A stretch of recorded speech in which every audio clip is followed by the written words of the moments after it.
Why, hello, you lovely little peppercorns. My name's Noa Lee, and welcome to another wonderful retro game hopping afternoon of fun time greatness.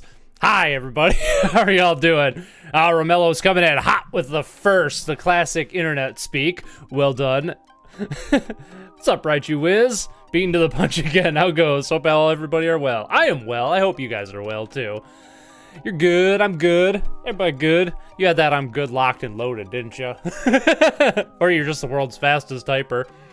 I'm good, but I'm very tired. I've been busting my ass on construction on my video set. I'm gonna post some pictures this week, I think, just so you guys can see what I'm working on right now, because it's not technically video stuff, but it is for video stuff down the road. So yeah. I'm really excited with how it's coming along. I've spent pretty much all of my savings on it, but that's okay. And I put a lot of work into it, and I'm very stiff and sore, but that's okay. I'm taking tomorrow off, so I'll just, even though I'm going to Wisconsin Dells tomorrow with Ryan, we're taking the day off to basically go play mini golf and do fun stuff like that. So yeah, Jimbo could be here this week, so I'm good. That's good. I'm glad you're here. Wait, you have a Twitter? I don't have a Twitter. Did I say Twitter? No, I don't have a Twitter. I used to have a Twitter, but then I realized how stupid Twitter is, and I got off that shit real quick. Oh, yeah. I'm glad you're here, Jimmel. I'm glad I'm here, too. Let's get to it. I don't know what we're playing yet. What do you guys want to start with? We had some requests last week, but I lost my note, but I did put the games on here. I think Frogger Quest, The Great Quest maybe is called. I put that on here. It's a PS2 version. I don't know if that's going to run well. Then there was like Rolling Away for the PS1. And then Pac-Man World 2. That was the other game I ended with. And then at some point when Tanish comes on, which will be later in the stream, I'm going to continue playing that Sword of Etheria, which is what we ended with last time, but we didn't end up playing for very long. So yeah. I'm doing okay today. A little bit of progress on the creative side. Glad to hear that. Published the first chapter. Hey, nice. Congrats. I don't feel good. I feel evil. I feel evil. As is tradition for writers, normalizing coffee and sleep too. Nice. Congrats with that. All writers feel evil, huh? I suppose. The pen is mightier than the sword, as they say. I'm going to have some coffee here. What do you guys want to start with? Let's take requests, or I'm just gonna pick something at random, and I'll just pick something, and I'll let the whims of the Steam Deck choose for us. We're gonna play Rad Ramp Racer for the Commodore 64 if it'll load properly. That's what we're gonna start with. If I just click the right stick twice, then I can we can do some random stuff. Loading, ready, run. Hey dudes. Exodus presents. Except I forgot how to control Commodore games on this thing. Frogger? Alright, we'll jump to Frogger here if I figure this out. Nope, that's the Steam Deck button. There we go. Rad Ramp Racer. That's not a mouthful at all. Alright. I'm digging that 8-bit Commodore sound. That's wrong button. Dominators Kings of Cracks? What? I think this is an illegal game. I always forget how to control Commodore games on this thing.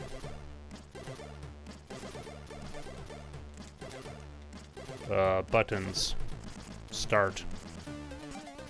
Share. I vaguely recall a Wolverine game on SNES, I think. Anything X-Men related. Call it RRR or R3. RRR.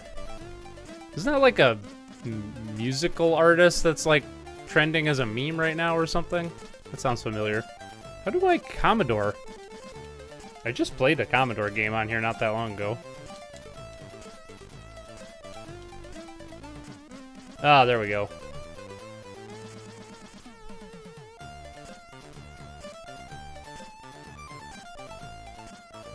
F1, I think, is what I want. No, we want restore. Where's the restore button? There's the restore button. Oh, I see. Okay, there we go. Let's see if we can play now. There we go. I am on top. There we go. Ooh. Outrun or Space Harrier could be fun. Ooh, yeah. I haven't played either of those in a long time. I used to play, well, it's called Outrunners on the Genesis, but it's basically Outrun. I used to play that a lot. I had a copy of that. I need to turn this music down. I can't hear myself think. There we go. All right, all right. Do some tricks here. Jesus Christ. You know, it's probably because it's a split screen thing like this, but, I'm getting my ass kicked. But, these graphics are quite sharp for the Commodore, or for the 64. I have one button, so there's not much I can do. That computer is just kicking my ass. I don't even know if, like, how far do we go, bro? Nope, didn't have enough speed for that. Alright. I see why this game... Oh, the computer died, too. Well, now I don't feel so bad. Why do I keep taking a shit at the fucking bottom of a ramp there? Oh, yeah, I got that down. Hell yeah. Aw. Damn it. RRR sounds like a government agency dedicated to piracy. RRR. F is for friends, you and me, anywhere and anytime at all. Out here in the deep blue sea. I don't think there's a lose state in this game. I think it just keeps going until you're sick of playing. Alright, maybe I need to let go of the button. Nope. I don't know what the secret sauce for that is. Getting the hang of weaving in and out of stuff. Oh. Player 2 leads with 700 points. Alright. Well, now that I got a feel for it, we'll give it one more goal here. Fucking you in the ass, you ain't safe, and is for. Dot, dot, dot. Romello. Shame on you. Maybe I need to... Nope. I'm just destined to eat shit at the bottom of every ramp. That's how this game goes. I am pretty impressed with the graphics on this and how smooth it goes. I would like to, you know, not die every time I go on a ramp, but... Maybe there's a secret button there. Hey! I just button mash. That's the secret. Fuck.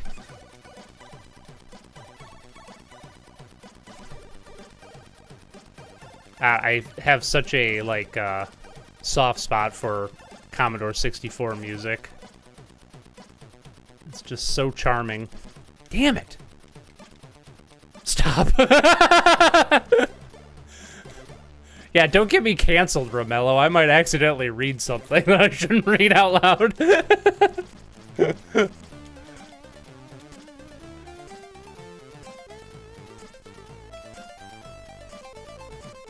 This just in. Another white person says the N-word. Oops. Then apologizes for it, but then they're canceled anyway. I think we're done with this game. This is not very good. Technically impressive. And as for words I'm not allowed to say, like... Exactly. Frogger. Is this it? No, that's Pac-Man. We want PlayStation 2. Hopefully it'll run. We've been kind of... PS2 emulation has been pretty hit or miss. So we'll find out. Is this that weird fucking Frogger game that was like a meme a few years ago? That's what I need to know. Yes, accidentally. What I meant to say was accidentally said it in public. Or lost their temper like certain Seinfeld cast members.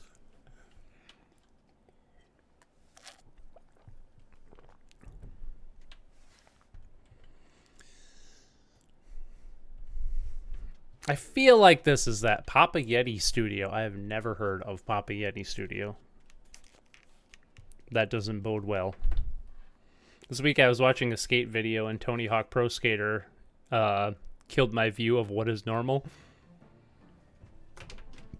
Oh, video of Tony Hawk Pro Skater? Or Tony Hawk Pro Skater killed your view of what is normal? God, Frogger just looks like a child predator. Let's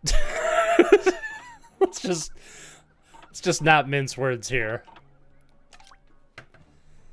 Enter your name. I guess Frogger is fine.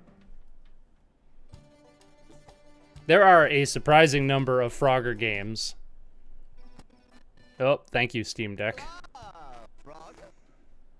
Okay, I guess. This can't be the Oh yeah, this is totally the game I was thinking of. I want to zap new bugs, swim new streams. This is horrifying. Loose and froggy free.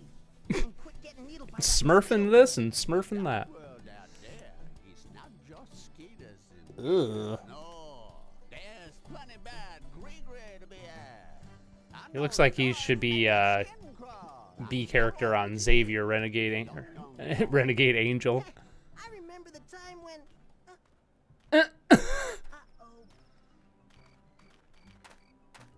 Oh, children.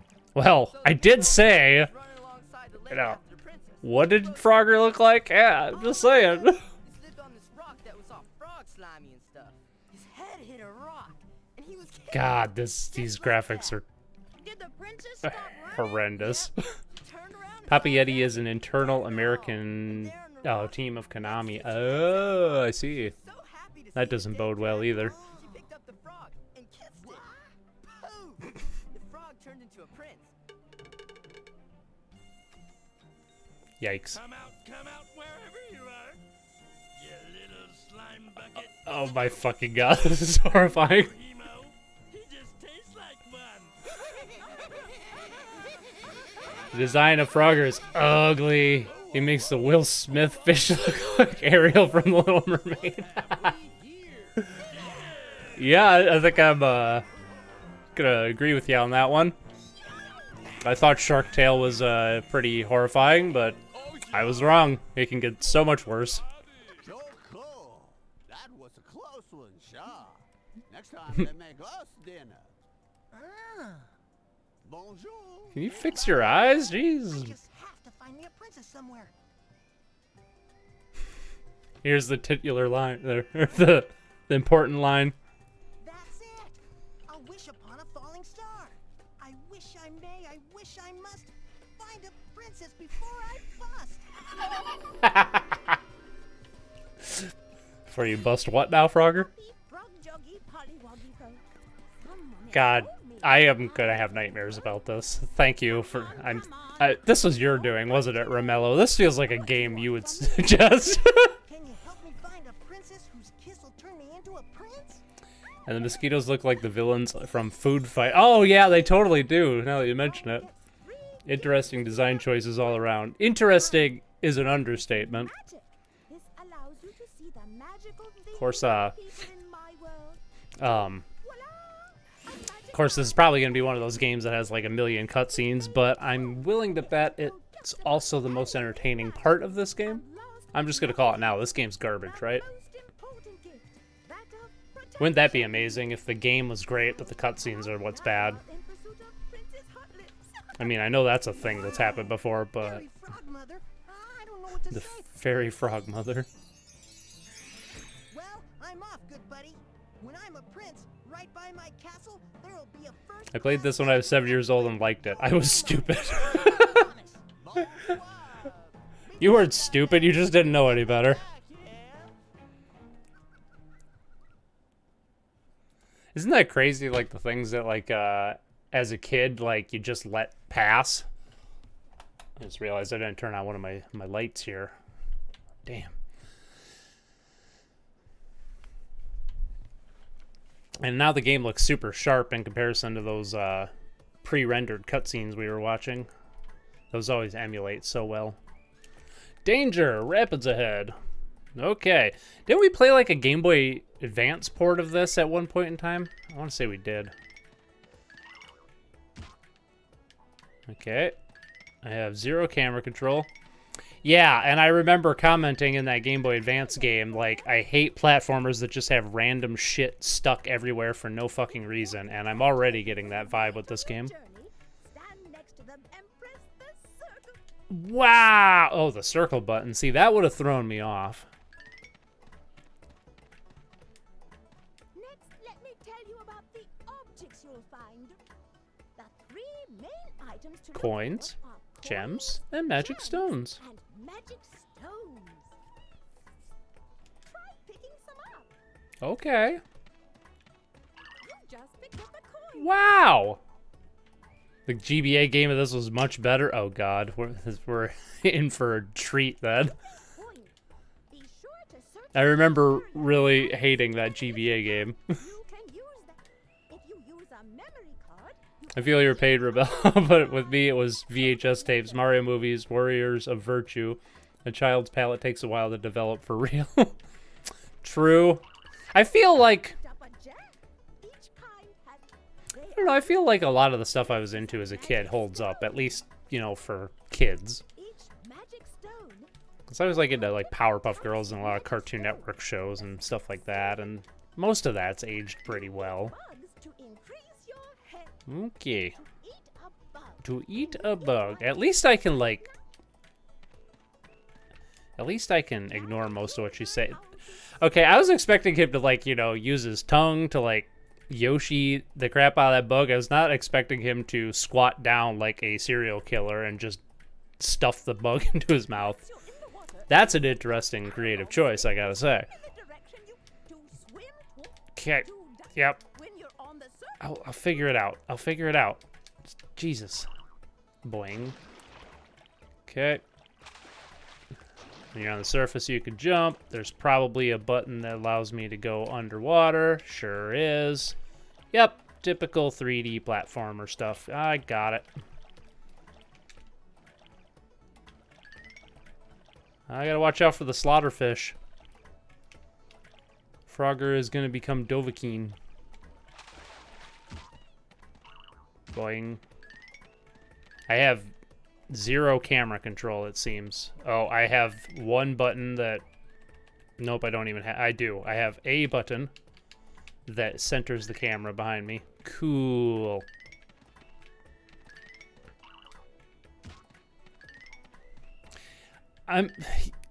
Frogger's, like, 3D model seems like he's from a different game than the environment. Am I the only one getting that vibe? Like... This feels like a ROM hack because, like, the texturing on Frogger and the the amount of polygons in his character model compared to the lower res textures and the low poly models of everything else around him just... Okay. Where's my camera button? There it is. What do we have here?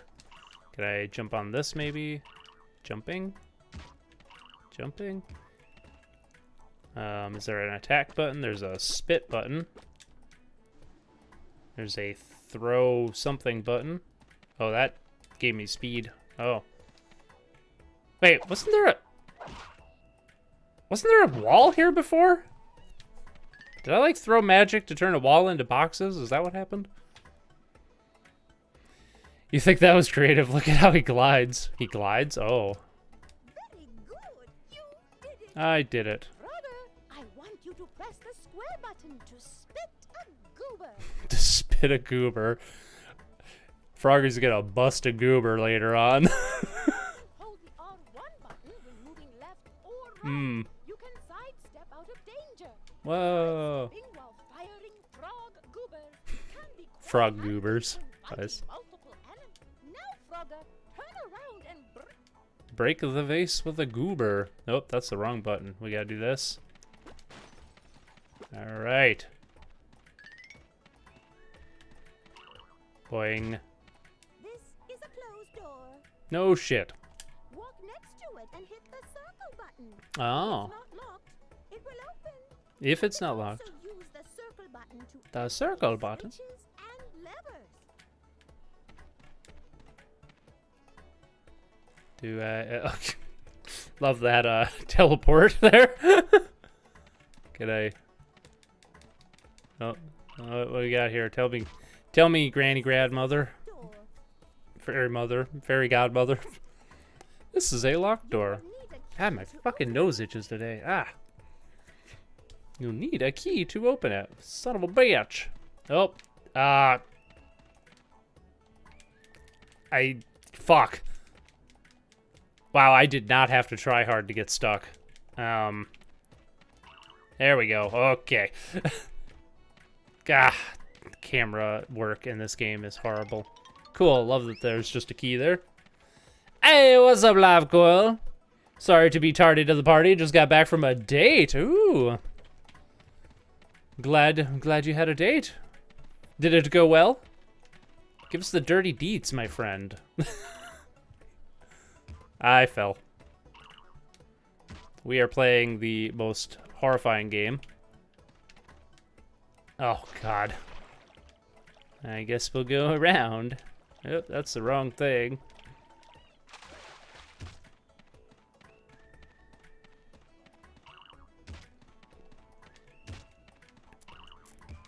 Come on, get... Oh, son of a bit. Oh, was that the glide thing I just activated? Oh my God! Yes, please. Yikes.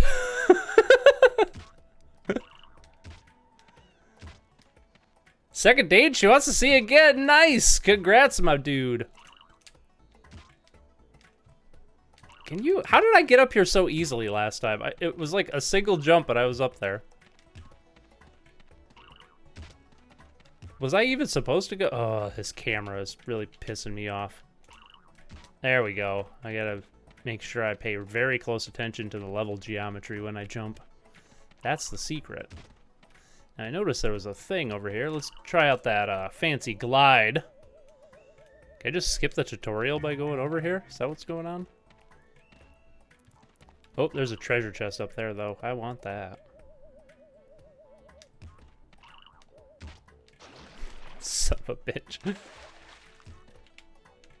There we go. Yep. Alright, now we're gonna go over here. Don't need no stinking advice from the fairy godmother. Alright, now we're cooking with gas. Oh, hey, can we climb? We sure can.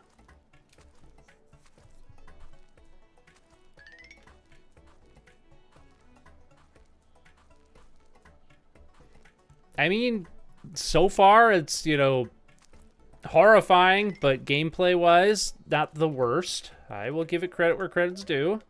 Controls are adequate. Graphics don't really match, and I feel like Frogger is from a PS2 game, and the rest of the game is from a PlayStation 1 game, but, you know, it's fine.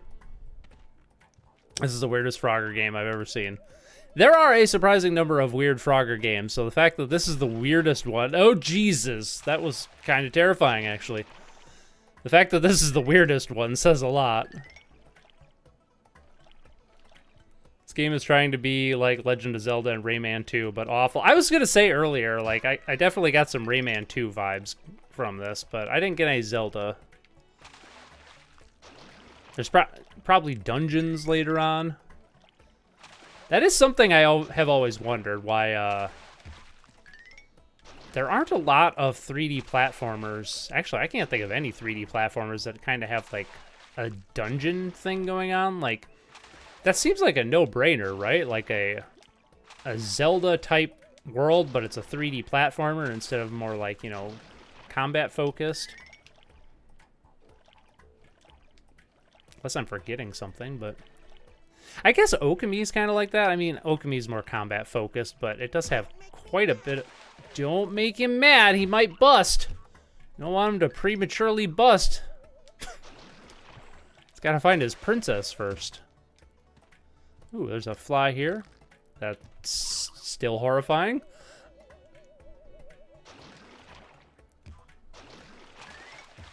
I guess Okami does have quite a bit of 3D platforming, come to think of it. I still wouldn't call it a 3D platformer, but some of the dungeons, there's a lot of platforming in it. I'm not even going to bother with the coins. Like, this is just... the way they've placed these coins and where they've placed them and the sheer number of them tells me that the developers didn't give a shit, so neither do I.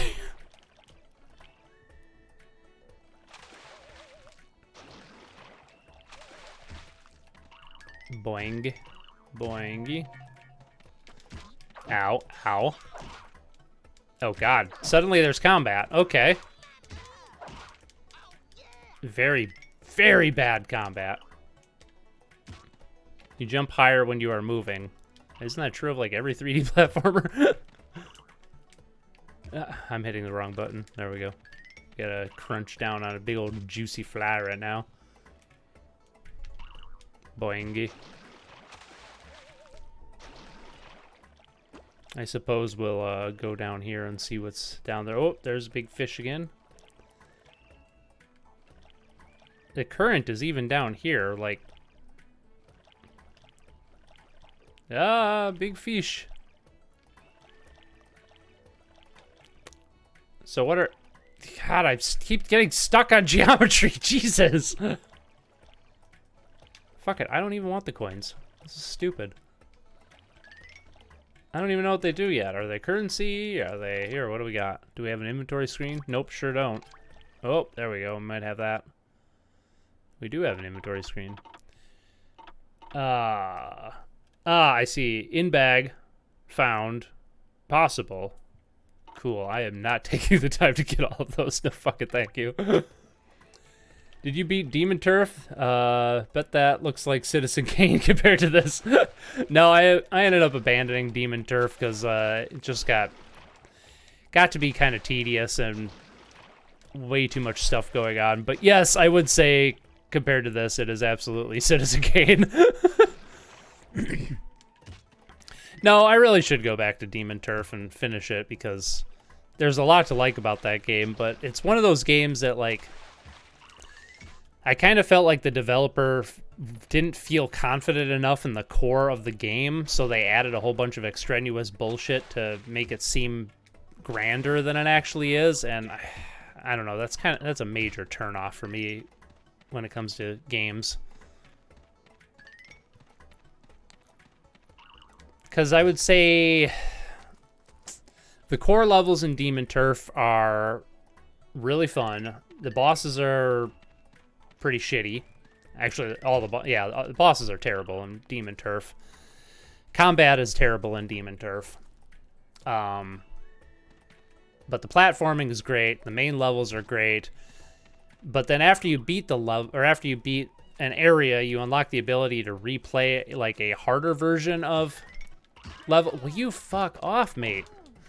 You unlock the ability to play a harder version of each level, and that's when they add in like a lot more collectible stuff. So like your first time through a level, you don't collect their lollipops. They're basically like notes in Banjo-Kazooie. You don't collect those your first time through a level. You collect them in the hard mode, which is a strange choice. But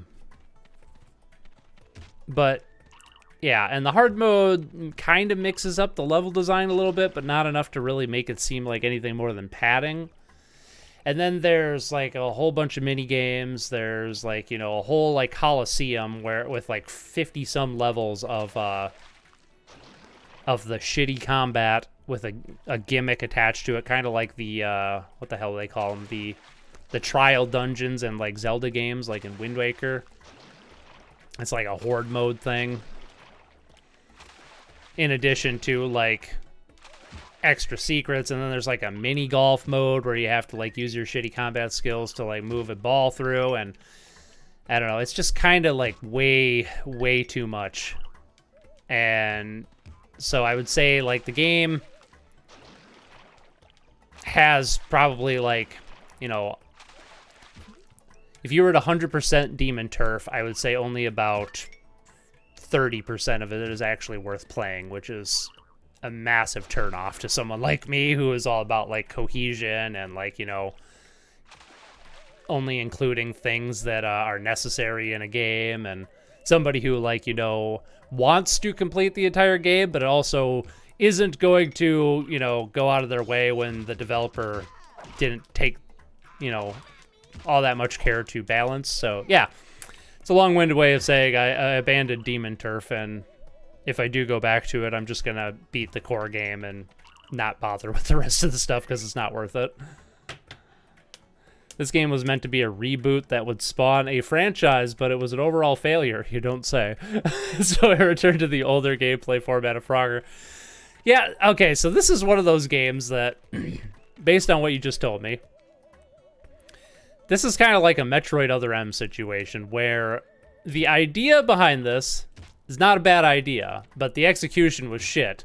And because the execution was so bad, you know, the developer just, like, gave up trying to try something new with the franchise, which is unfortunately what happened with Metroid. You know, after Other M came out, like, Metroid pretty much disappeared for, like, what, 7 years, I think? It was, like, 7 years between Other M and Metroid Samus Returns, which was a remake of Metroid 2, something like that. And then we got Dread, but both of those games were, you know, pretty, you know, pretty basic Metroid games. Like, they didn't really evolve the formula at all. So, like, Metroid Other M was so bad that, like, Nintendo is, like, unlikely to experiment with the Metroid series again, or allow another developer to experiment with it. So this is, like, totally one of those games where it was such a colossal failure that, like, Konami didn't want to, you know, experiment with a 3D platforming Frogger game, which is unfortunate because that sounds like a great idea on paper. I hate when stuff like that happens in games. If you want a good 3D platformer out of a classic arcade game, I maintain Pac-Man World 2 is quite good. Well, we'll find out this week, my friend, because unbeknownst to you, we're going to play Pac-Man World 2 next. And then probably something, oh, I guess we were going to play something Wolverine related. Raichu Wiz said something. We'll see if I can find something. There's like the X-Men, what is it, Arcade's Revenge or something like that. There's Spider-Man and X-Man 2. Pac-Man World 2. Yeah, the Pac-Man 3D platformers, while I haven't played them, they definitely have, seems like they have been a lot more successful than other arcade to 3D platformers. Although, you know, there is a Frogger game, a 3D, it's not a platformer, but there's a 3D Frogger game that I think it's just called Frogger, but it was for like Windows 95 or Windows 98 or something like that. I used to play that a lot at a friend's house, and it was an interesting way to evolve the Frogger formula. I wish I knew what game that. I think it was just called Frogger, actually, but it was like a reboot they did in like the late 90s, and that was pretty good.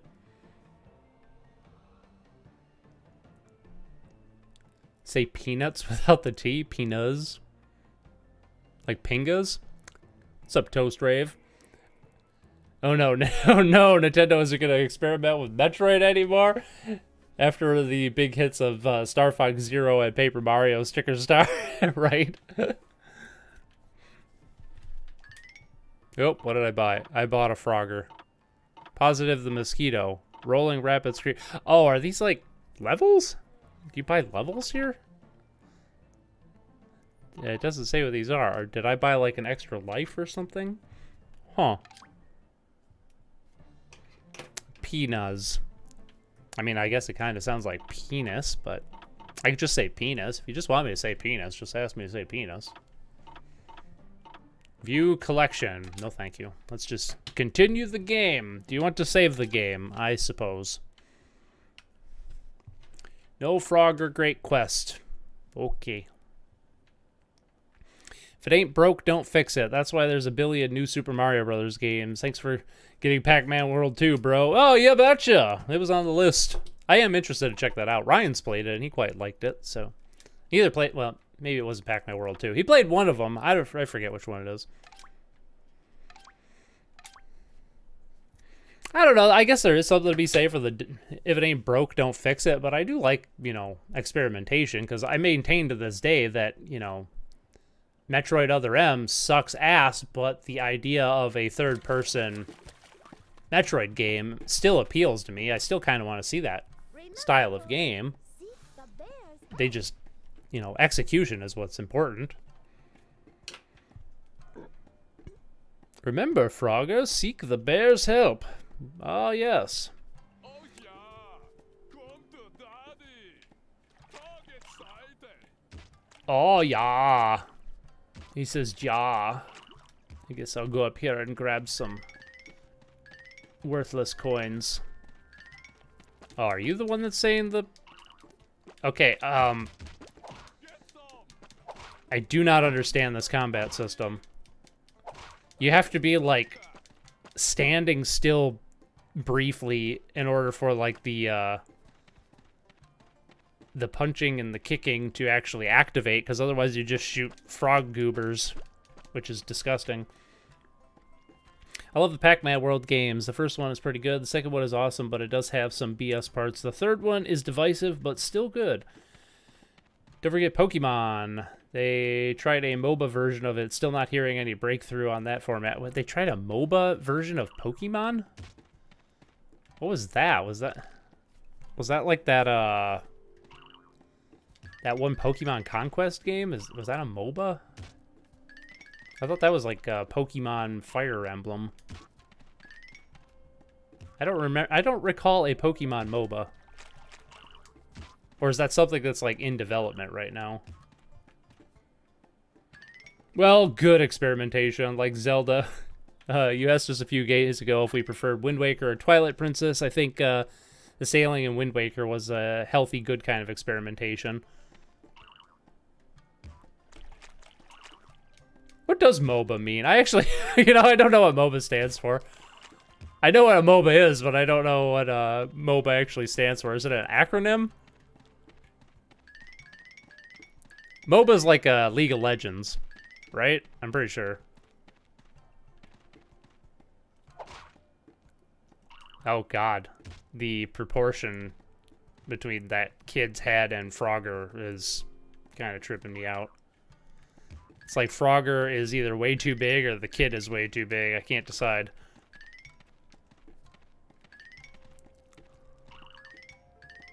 Yeah, League of Legends style lane defense. The punching and the kicking is your frog foo, and it sucks. It sure does. You only use it when you're close to an enemy and it doesn't work right. I completely get ya. I think the worst part about it is, though, that it's hard to tell when you can do it and when you can't. It just sort of... You just sort of mash the square button until you're right next to... Or until it just decides to activate. Pokemon Unite was the name, and it's a multiplayer online battle arena. Yes, MOBA. Gotcha. Ah, I did know that. I completely forgot, though. I don't like MOBAs, so I tried playing League of Legends when it was first, like, you know, out of beta, and not my jam. I don't even think I could tell you another MOBA. Oh, actually, is Dota a MOBA? Dota's a MOBA, right? I think it is. Okay, there's two. I know of two MOBAs.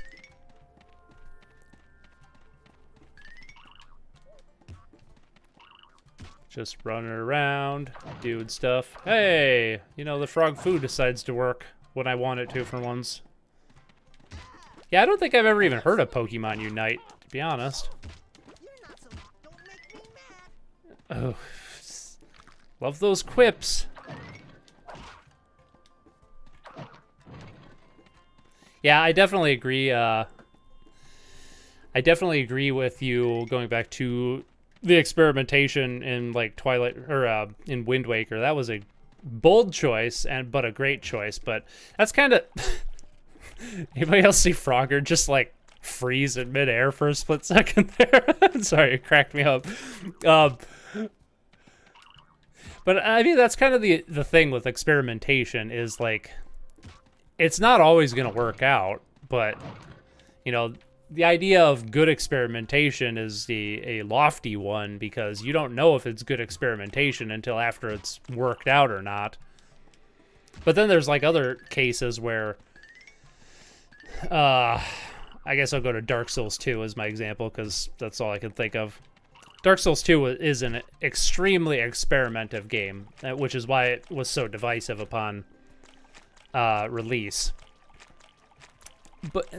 and you know why a lot of people hated it upon release, but after a few years people have started to come around with it. So that's like the other thing with experimentation, is that something might not be accepted in its time, but as time goes on it becomes more and more beloved. And you know, going back even 5 years ago, the entire Souls community was pretty much like directly split on, you know, Dark Souls 2 was being a great game, and the other half was like, you know, it's a fine game for this, it's a fine game, but it's just not a good Souls game.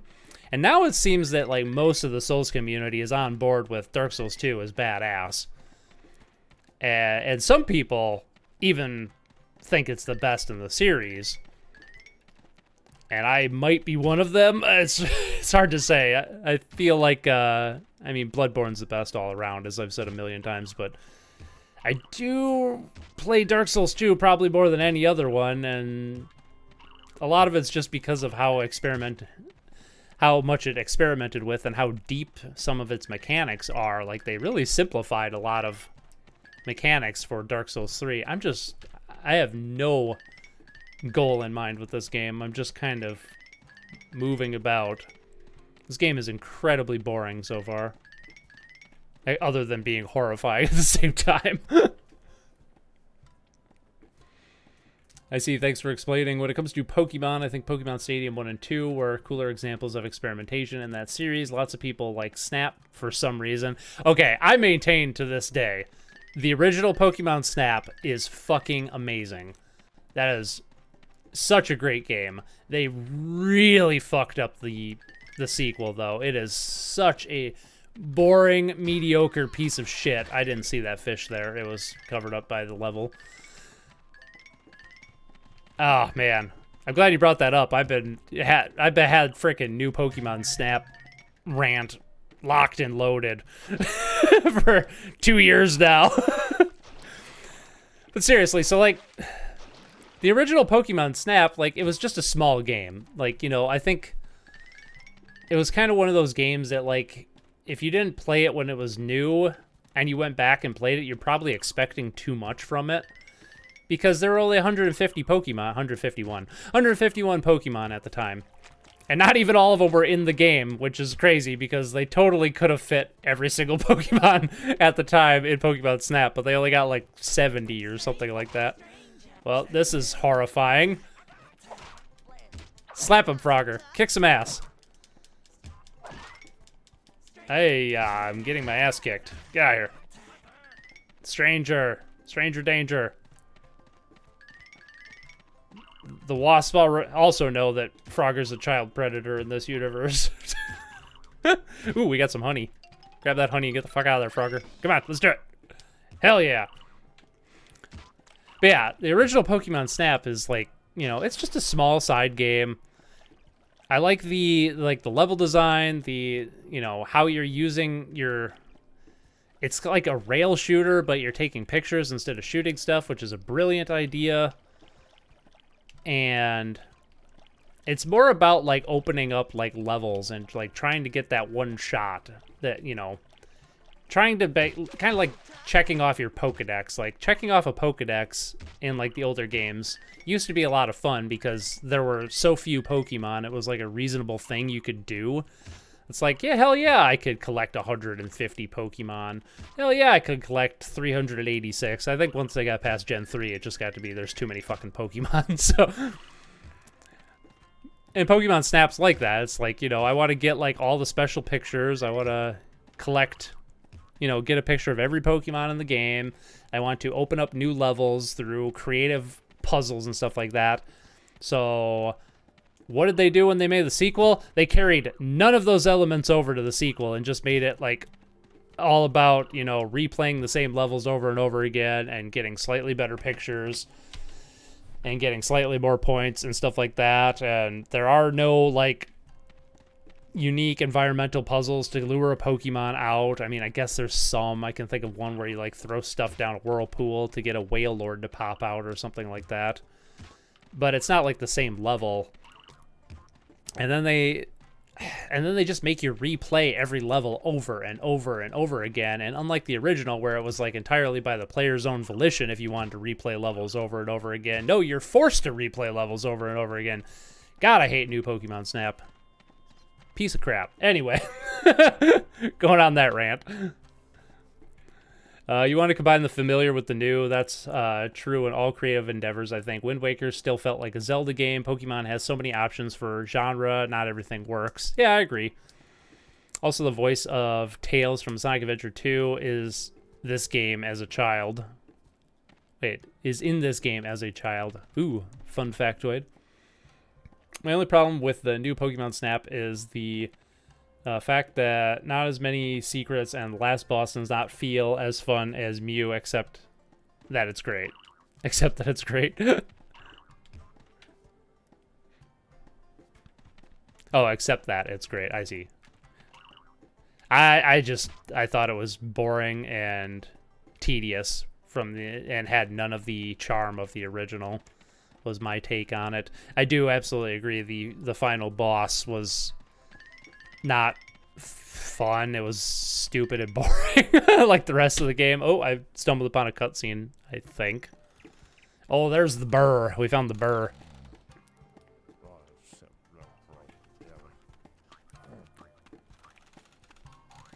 Hey there! You got my honey yet? Yep, here you go. Oh, that's why I was getting honey. Oh, wait. Jesus fucking Christ. Sweet! To the other side. Then follow the trail down the hill till you get to Slick Willie's old riverboat. Okay, barefoot. I'm on it. Why are there so many sexual innuendos in this game? If you go swimming, don't feed the fish. Much obliged, Bruiser. You're the best. I mean, bass. Take care. Frogger the Child Predator is going to see Slick Willy. Oh my god.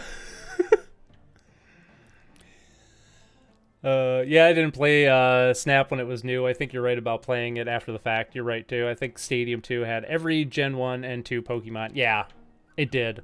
I was never big on the Stadium games, mostly because I thought that, I don't know, they were really unbalanced. Like, you know, there was certain Pokemon that were like, you know, would dominate. I guess they were a lot better if you brought your Pokemon team from the Game Boy games over to Stadium and could actually use your team from those games. But like using like the loner Pokemon, I guess Stadium 2 was a lot better. Stadium 2 was a lot more balanced. The first Stadium game was really, really unbalanced, and all of the loner Pokemon, like you basically had to choose like the best Pokemon and then have a perfect type advantage to cover like every weakness thing, or you would just get your ass kicked all the time. So yeah, I wasn't too big on Stadium, but I guess Stadium 2 was better, come to think of it. Enter the shop. Oh yeah, this game is in memory of the voice actor who plays E102 Gamma in Sonic Adventure. This was his last voice role until his death after a fight with cancer. That is sad on multiple accounts. The fact that the voice actor died and the fact that this is the game that memorializes him is about the saddest thing I've ever heard. What am I buying here? The pikefish? To select an item? I don't know why I'd want to buy... Okay, what's this collection thing about? Am I just buying, like, trinkets? View your collection. Okay, I'm unlocking character bios. Is that what I'm buying? Sure. No, thank you. I wouldn't mind seeing a roguelike Pokemon game actually get a different start depending on your hometown, get to the league in a single run, blend with Mega Man mechanics maybe. I can see that working. Yeah, I guess I kind of also agree with the combine the familiar with the new sort of thing. But I also, I don't know, I think there's something to be said, like, just throwing all... I mean, you might as well just make a new game at this point, but throwing caution to the wind and doing something else new can work out occasionally too. Like, I'm really fighting for an example here, though. I know I have plenty of examples. Damn it. I'm struggling to think of a game that, like, you know, was completely different.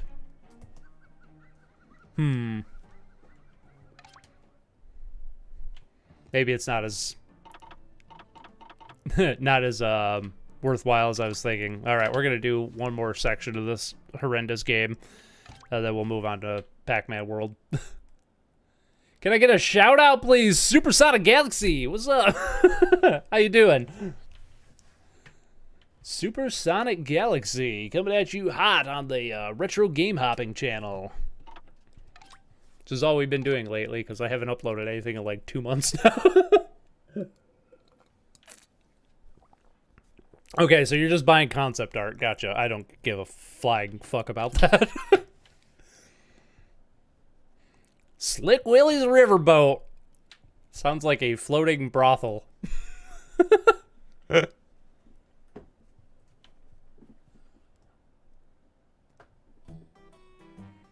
Well, that's more nightmare fuel for me. I'm not sleeping tonight. It's official.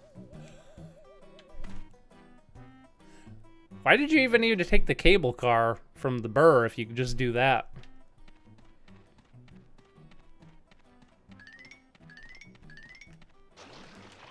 What the? Oh, fucking camera. I thought I died. Not a game, but Alien versus Aliens is oh right, is a good example. One horror thriller, one is an action film, but the enemies and rules are familiar between the two. Yeah, I would say there's still quite a bit of there's still a lot of familiar ground between the two, and Aliens does feel like a natural evolution of the first movie, I guess. And it still has a lot of horror elements.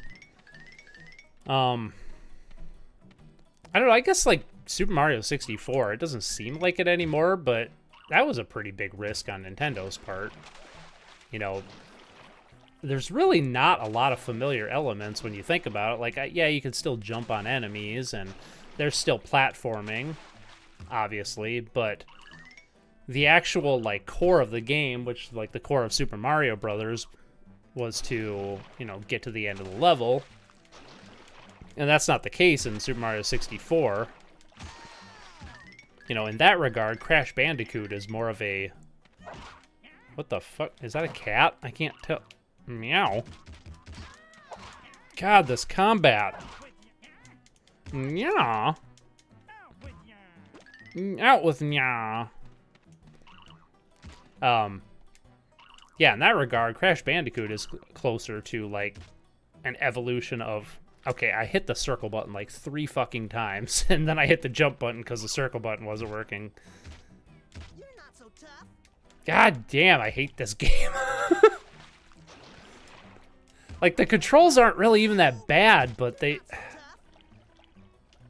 I don't know, it's just... Can I attack underwater? Can I lock onto these? I know Frog Fu, but I'm not gonna use it. I'm still talking underwater. I don't think you can kill these things. If you can, like, they're just a pain in the ass. Okay, fine. I'm leaving the water. Jesus. Yeah, just imagine inflating the skin of your neck just to hover. Don't they know that's what frogs do just to find a mate? That makes the implication worse because it's like a flying boner. Flying on a boner.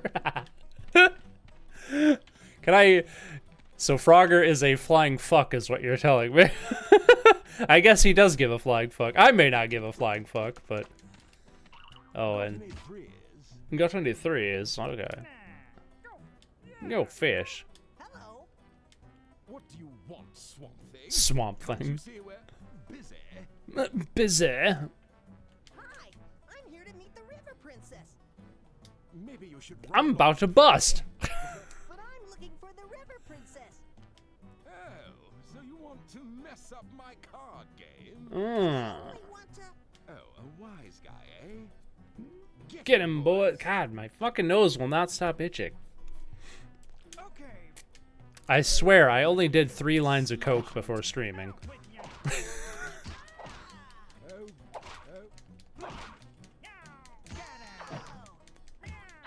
This might be the worst combat I've experienced in several years.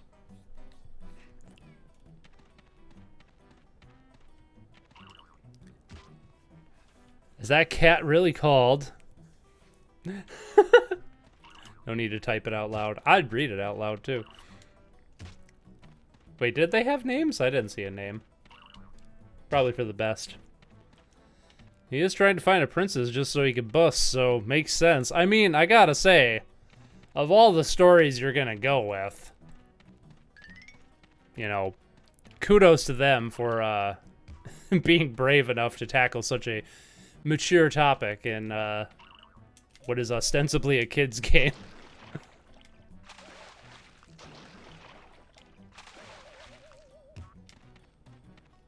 I mean, I know, like, the phrase "bust a nut" was not, like, a common phrase back when this game was made, but it still was, like, a thing people said. I've said it in high school, and I was probably in high school when this game came out, so...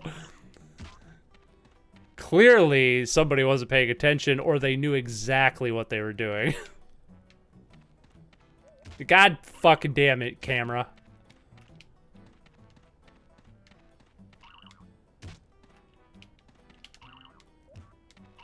Boing. Boing. I don't even know where I'm going. I picked up a key. Here's a... Here's another pet peeve of mine in, oh, these stairs work. A pet peeve of mine in 3D platformers is when you have stairs that aren't actually functional stairs. These ones are functional. The other ones are like the same size. Why aren't they functional? Also, the way you control the camera in this is just starting to get on my nerves. Boing.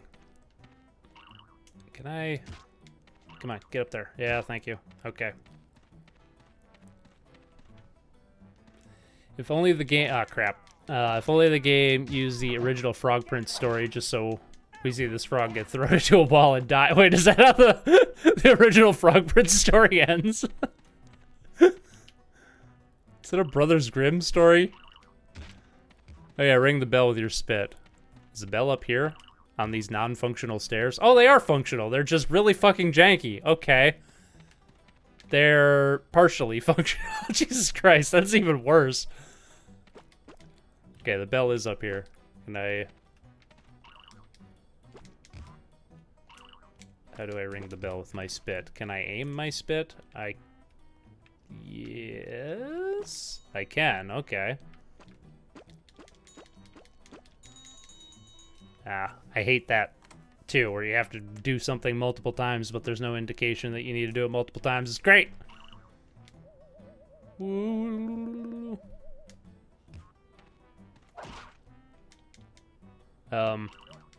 Did it not just show me that this door was to go to this door?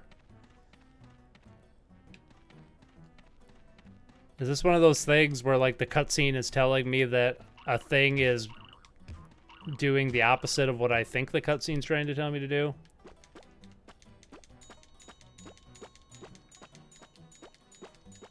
No.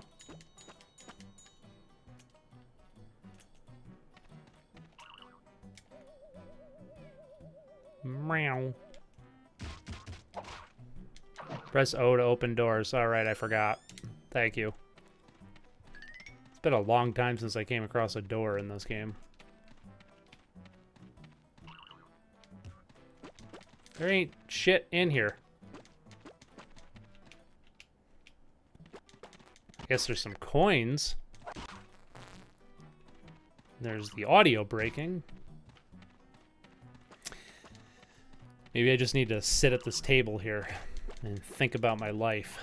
Maybe this is a very deep message from the developers that you should just sit and think rather than wasting your time playing video games. Well, there's a switch over here. Oh, you know what? I bet I need to activate this switch over here. Oh wait, never mind. That's not a switch. I have no idea what it is. It's a gem. Gotcha.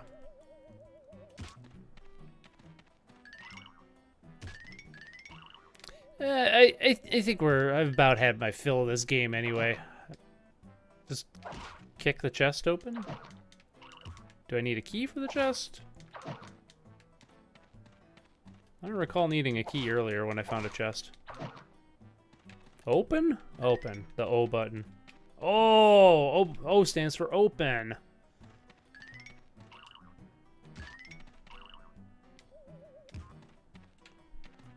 Well, I think we're done with this game. We've been playing it for an hour. That game's terrible. Don't play this. I'm not even going to save because I never want to come back to this game. It's an experience. I'll give you that. I'm going to play some... I think my Steam Deck broke. It disliked the game so much. Huh. Alright, we'll have a certified coffee break here. Wow, that just like locked up my Steam Deck. That's beautiful. Alright. We'll fix that. We'll fix that. Emulation Station did not like leaving that game. Alright, well we're gonna... Oh yeah, we're gonna find some X-Men thing on the Super Nintendo. Play that quick, and then we're gonna check out Pac-Man World 2. Here on the Retro Game Hopping Station, 95.7. Ooh, ActRaiser. God, I love that game. It's not what we're playing, though. Let's try some X for X-Men. X-Zone. X-Men versus Street Fighter. Mutant Apocalypse. Yeah, I thought there was like X-Men Wolverine or something like... Also, isn't there like... No, these are both fighting games. Oh, I guess this is a beat 'em up. Sorry for requesting you to play such a shitty game. That's so bad that it made your emulator sick of it. Ah, it's okay. We had fun. Young Merlin. I think that was a movie. Isn't there... Let's go to the Sega Genesis. I think there's more X-Men games on the Genesis. I went the wrong direction. Genesis is this way. I'm trying to remember the one I had one as a kid that I played. It's never all that big into X-Men personally, but I think I'm thinking the one that's just called X-Men. Yeah, that was the one that I played. Yesterday I added retro achievement to my retro arch so I can have achievement on an older game. Wolverine Adamantium Rage, is that the name of the game you were looking for? Oh, right, I should have checked W, duh. Well, we were right next there, weren't we? Oh, there are a lot of... Wolverine, Adamantium Rage. Yeah, that's probably the one you're looking for. That makes sense. At least you didn't play Bubsy 3D. We could play Bubsy 3D. I would much rather play Bubsy 3D. Oh, no. I know LJN has a couple games that are worth playing, but... There's not a lot of great LJN games.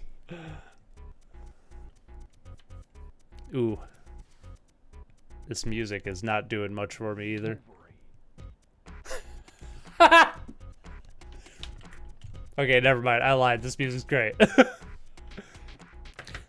Seriously, though, I would much rather play Bubsy 3D than that Frogger game again.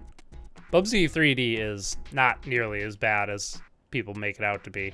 Still not a great game, but at least it's experimental for its time, and only heard of it, had some report on it in the 90s Fox-based comic. Oh, all right, well, let's find out. I've never heard of this one either.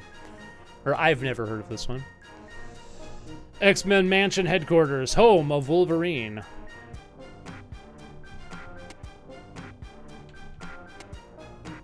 One of us is going to have to give, computer, and it ain't gonna be me.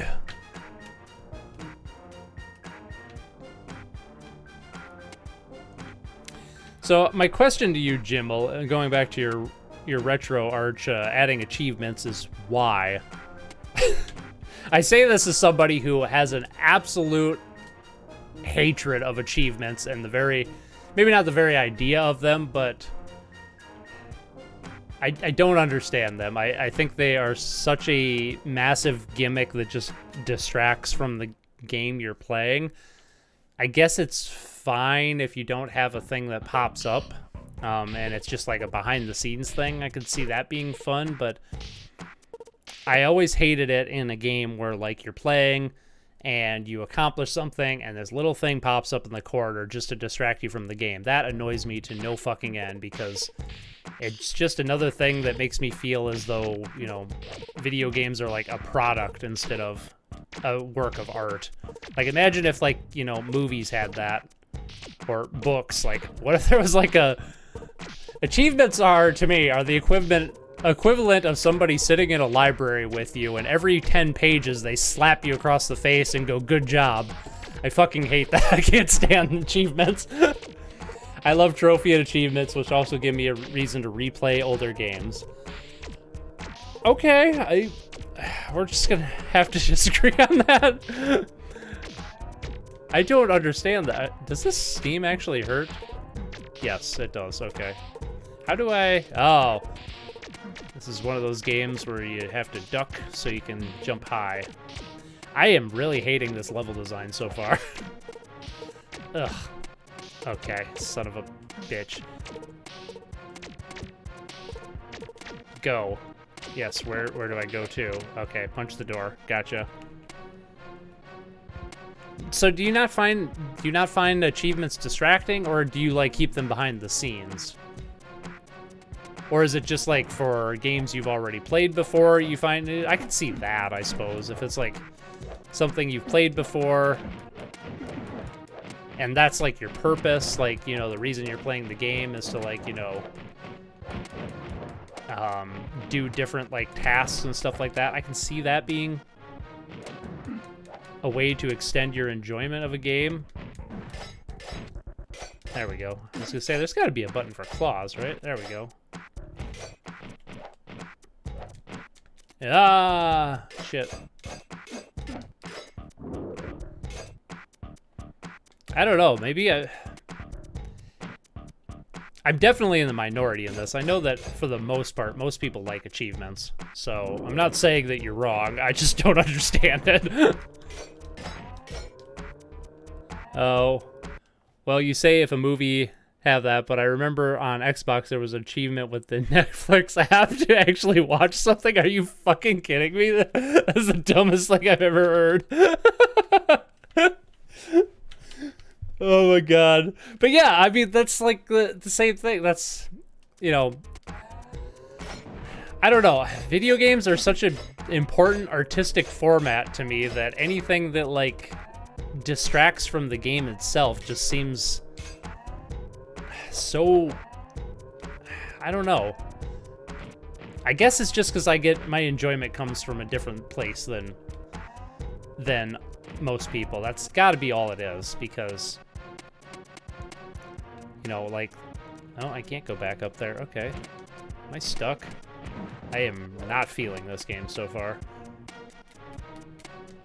Also, these controls are super stiff.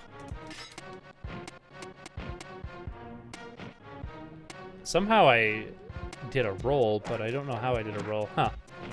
I agree with you. Playing the Final Fantasy Pixel Remaster Remake. In each Final Fantasy game on there, you get an achievement for opening 25 chests and another one for fighting 25 battles. Super superfluous. Yeah. Okay, I'm not 100% against achievements, because I can think of a couple of games that do them well. One of them's the Stanley Parable, because the whole game is like, you know, a commentary on video game trends and tropes and design choices. Is there like nothing I can do here? Can I go through this door in the background? Okay, pressing up is how I dodged. God, that is confusing. Shoulder buttons. Shoulder buttons do this. Okay, maybe I can hit it like that. Nope. How about... Oh, I got an idea. Let's go over here. So yeah, I understand Now the shoulder button thing isn't working, so that's cool. What the fuck? Hey, what's up, KT Core? How you doing? I remember that you can climb walls. You can climb walls. Okay, how do I climb walls? Clearly, I'm missing something because I can't leave this room. I am hitting select? Nope, start pauses. Triangle. Or I guess it'd be X in this situation. I have hit every button multiple times. What am I missing? Up, down, jump.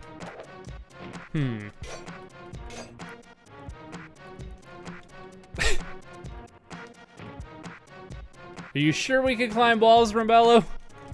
I am trying really hard. I am hitting every button in combination with a direction. I am combining buttons together. Oh, I found something new just now. If you hit... This jump cycle is terrible. Hey, do you actually... Oh, you do heal in this game.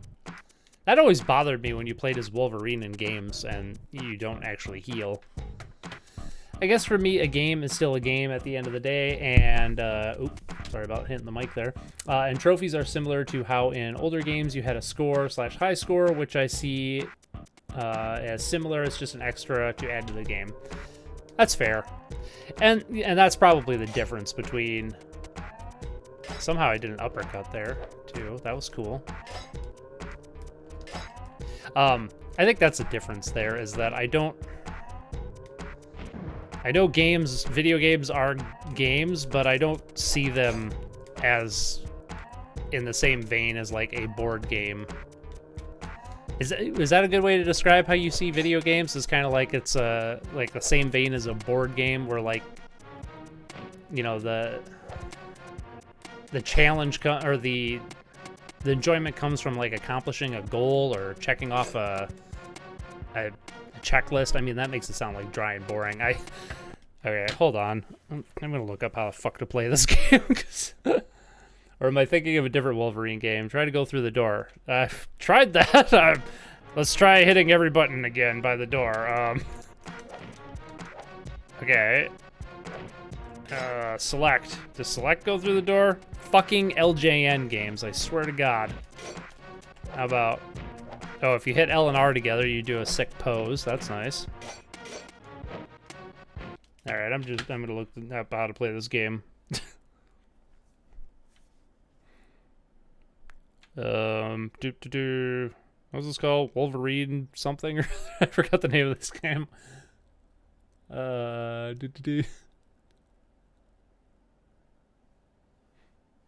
Wolverine Adamantium Rage. Wolverine Adam Rage.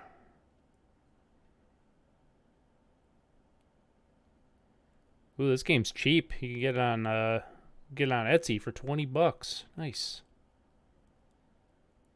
How to play. Ooh, IGN walkthrough. Let's try that. Jump slash at the wall. Pretty sure I tried that, but I will try it again. Nope. LGN, this is why you were bought by Acclaim and then were shut down 10 years later. Yes, this is why.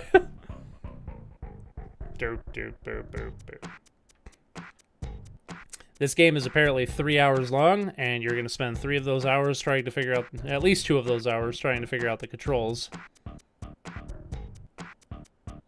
Oh, that's the end of the cool. The IGN walkthrough for this just tells you Wikipedia information. That's nice. Controls. Let's try that.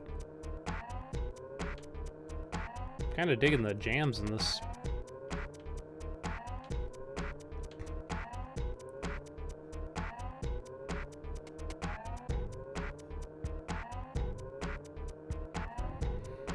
Okay, up is dive, right moves right, left moves left, logical, down is duck, claw swipe, X is claw swipe and latch onto walls. according to this guide.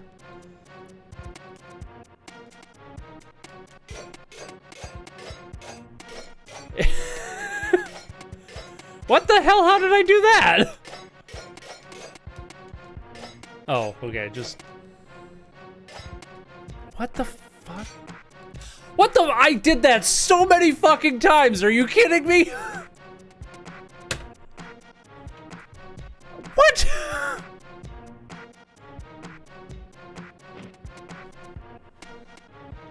It was about as appealing as getting HIV.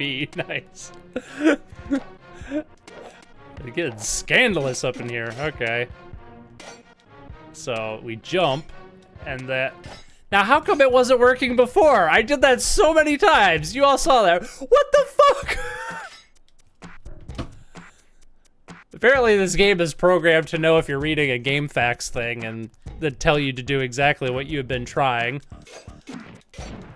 I swear to God, LJN just programmed their games to troll every player.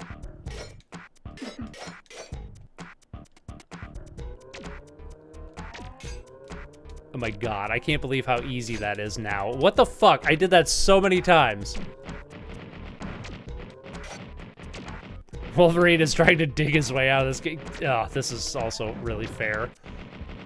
I hate this game. This game is fucking dog shit. At least you have 1,000,000 health.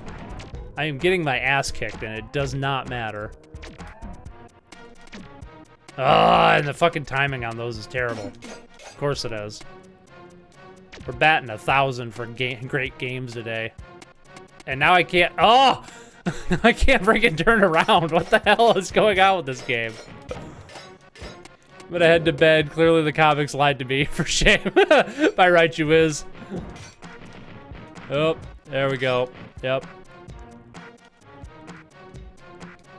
Clearly the comics lied to me. What? A video game advertisement and a comic from the 90s lied to you? Unthinkable.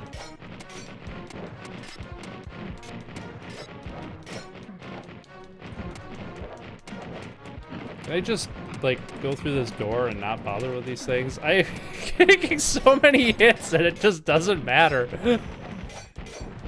Just gonna look at this while I hit the button. Pete Holmes has a comedy show called X-Men, where Dr. Xavier fires random X-Men from the team for silly reasons. Pete was extremely hard on Wolverine because he genuinely thinks he's the most useless. I don't know enough X-Men about X-Men to comment on that, but I don't know. I kind of always liked Wolverine as a character, I think. I think it's because he's most useless that he's like the most, wouldn't that make him the most endearing to the team? Or to, not to the team, to the audience?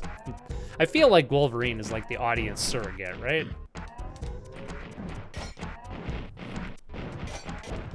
Again, don't know enough about X-Men. Other than, I don't think I've played a good X-Men game ever. Unless you count that one Deadpool game. I know Deadpool's not technically an X-Men, but a lot of crossover there. Oh, God. And then there's also long jumps that you can accidentally do. And now I can't latch onto walls. I think we're done with this game. I can't take it anymore. This game's fucking terrible. Let's play Pac-Man World. That's supposedly pretty good. Or Pac-Man World 2, rather. Wrong one. Looking for the other black screen of death, which is that one. There we go. Cool. Anyway, long time ago we were talking about achievements in video games. I don't know if we finished up that conversation. I guess I've said everything I have to say about it.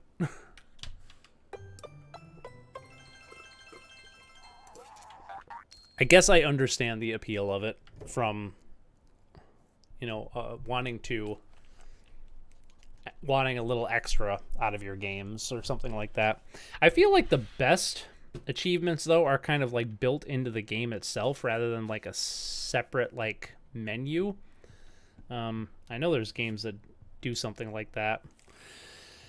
Another game that I feel did achievements well, because they weren't real achievements, they were in-game fake achievements was DLC Quest. If you guys ever heard of or played DLC Quest? If you haven't, highly recommend it. Great satire game. The DLC Quest had, like, the whole game was about you had to buy DLC, like, using microtransactions to, like, complete the game and stuff. Using fake in-game currency, but... and it also had, like, fake achievements and stuff like that, so... This is also a little creepy, just saying. Ugh. I remember seeing a comic ad for Star Wars Master of Terra's Kasai? Something like that? I don't know shit about Star Wars either.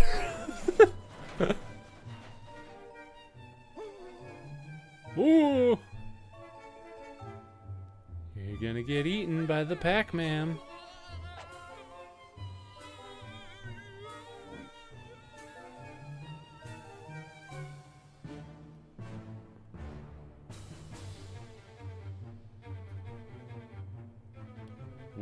What hijinks are the ghosts getting up to today? Oh yeah, I got this like fucking liquid death sparkling water, which I always thought was like some high potency coffee. I'm gonna try it right now for the first time. Some good sparkling water. It's fucking crazy branding. Do you guys like have this where you're at? This freaking like liquid death that looks like a beer or a I don't know. I always got it confused with Death Wish coffee. That's what I thought it was. Like coffee that has like 3 times the caffeine in it. You can skip the cutscenes. Yeah, I'm about to. I just want to take a certified seltzer break there. Oh, the ghosts have awoken an ancient evil. My god. Levels have abundant collectibles, but they're not required to beat the game. Rather, they unlock playable real Pac-Man games as bonus content. Nice. Forever. Alright, well, the ancient evil's awoken. That's all we need to know, right? Sounds about right to me. Let's do this. We're playing Pac-Man. New quest. Oh, we're going on a quest today.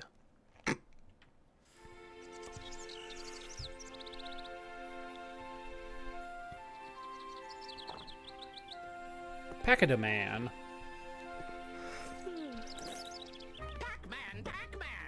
Terrible, terrible news. Ah! Is in serious danger. I am also Pac-Man, but with a mustache and a hat that shows I am educated. Upon us by removing the golden fruit from the tree. The golden This fruit. book, our ancestors fought against this very evil. In ancient times, the great wizard. Ancient times, we skip the cutscenes because we don't give a fuck. Now we gotta do the tutorial because this is a freaking 6th generation game and that's what they're all about.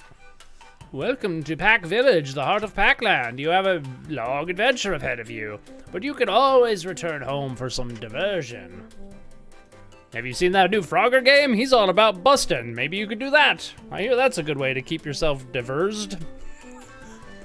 The arcade is the building to the right. Sue is usually there taking care of things. Haha. She can give you a tour of the arcade if you like. Now, on to more important matters. Here's a health wedge. Eat these to cure your health. You cannot pick them up if you are not hurt. Ah, Pac Dots. Another way to gain health, I see. In Pac-Man World 3, Pac-Man speaks. Also, that's Professor Pac has his own game that's one of the first educational games. Really? Professor Pac, huh? One of the first edutainment games, which does not surprise me. The Pac-Man series had a lot of firsts. First female video game character, Miss Pac-Man. First maze game.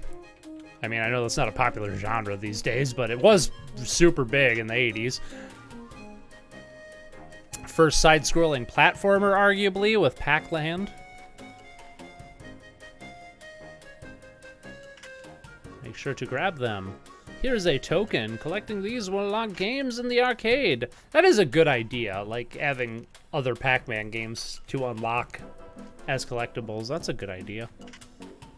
Finally, here's the exit from Pac Village. That's how you fuck off at the speed of light, Pac-Man. See that glowing Pac duck there? That's a power pellet. When you eat a power pellet, ghosts will turn blue and you can eat them. No, really? What? Ghosts will hurt you if you touch them when they are not blue. Good luck, Pac-Man. Ooh, hey. That was a decently short tutorial. I'm digging it. Ooh, who's this guy? Goober McGee? Pack Builder? Oh, crap. What the hell's the Y button? That's the Y button. Sorry, Pac-Man. The ghosts vandalized the museum when they stole the golden fruit. We need 150 tokens to complete the repairs. Come back when you have enough. All right. Waka, waka, waka. There's the camera. It's backwards. Of course it is. Can I change it? Nope, sure can't. Cool. That was not what I wanted. No! Well, whatever. We didn't get that far, so I guess it's fine. Goober McGee is my new stage name. Nice.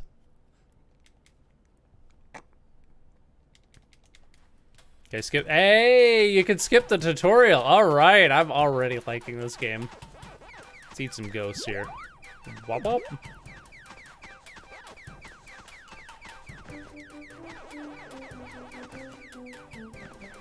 Boing. Now I thought Pac-Man World was like a 3D maze thing, or is that like a different Pac-Man thing? Or maybe that's just the first game.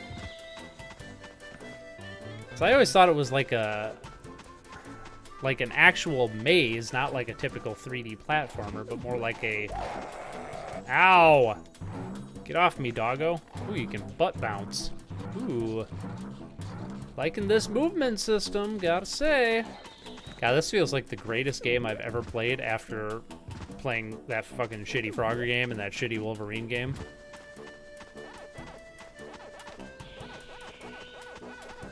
Gotta collect all the Pac dots. I kinda wish, I feel like they could be a little more magnetized to Pac-Man, so I don't have to be so accurate, but it's not terrible. Double tap A to double bounce. They can attack enemies. Double tap A. These can attack enemies. To double bounce? How's that any different from what I'm doing right now? It said double tap A. Doesn't seem to be any different from what I was already doing.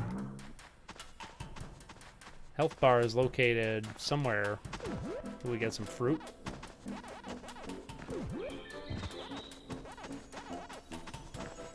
Get some coins.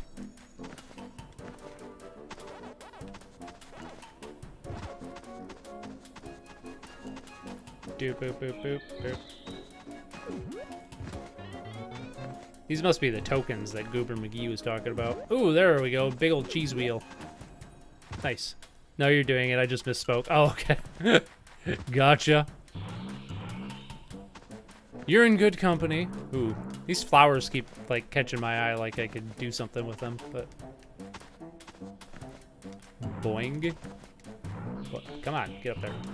Yeah. Let's go get this strawberry. Ooh, there's... Oh, God, there's shit everywhere. I see what you mean about there being collectibles everywhere. Oh, it's also one of those games where sometimes you can move the camera and other times you can't. Cool.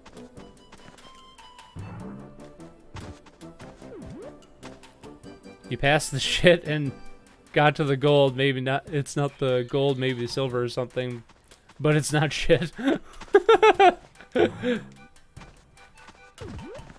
I'd call this a silver so far. I haven't played too much of it, but I'm liking it enough that I want to keep playing more.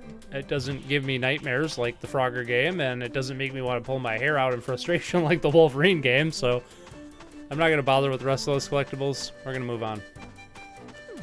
Let's see what adventures await us. Oh, that was a level. Okay. Well, maybe I should have got that stuff. Never mind. You don't have to get them all. Exit the village to be taken to the world map. There you can select levels a la Super Mario World. Huzzah.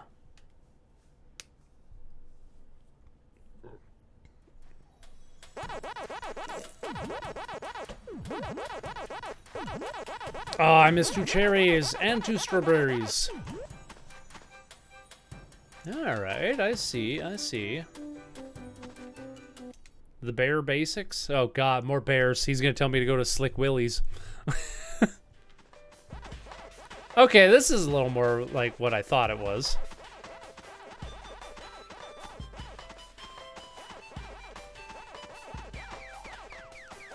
Yeah, I wish the pellets were a little more magnetized to Pac-Man. They are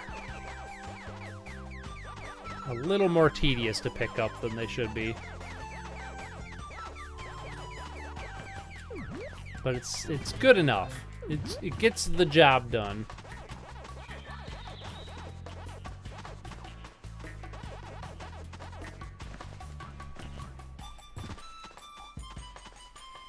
To jump, simply press the A button. Are you kidding me? Like you're telling me that now? Ooh, okay. I can hang from a ledge. Wow. What is this, a long jump? Hey, I gotta say, I'm enjoying this. This is a nice translation of Pac-Man into to butt bounce. Nice translation of Pac-Man into the world of 3D platformers. Pac-Man has definitely fared a lot better than Frogger over the years, gotta say. Boop, boop, boop, boop, boop, boop, boop. What does it say? Crates can be opened if you butt bounce on them. Wow.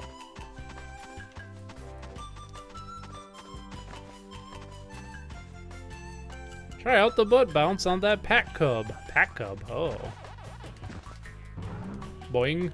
That worked! May have to use other types of attacks to deal with other enemies. Yeah, do I have other... Ooh. Ooh!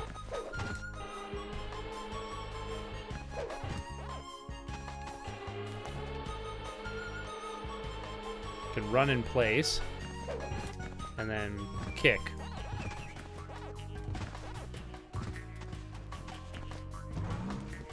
Both this and Frogger were released in the same year. And also, like, good point, for one. I'm glad you brought that up, because look at how much more graphically appealing this is than that shitty Frogger game was. Like, how cohesive Pac-Man is with the world, how, like, much more detailed and vibrant the world design is. Like, the fact that these two games were released in the same year.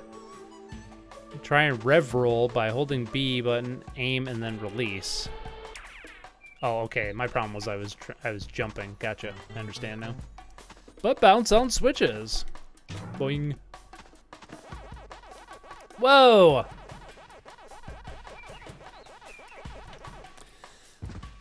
Linear levels like these are kind of like Crash, and then you don't need to worry about the camera, but there are more open levels where I think you have full camera control. Ah, I see. Yeah, I don't have shit for camera control here.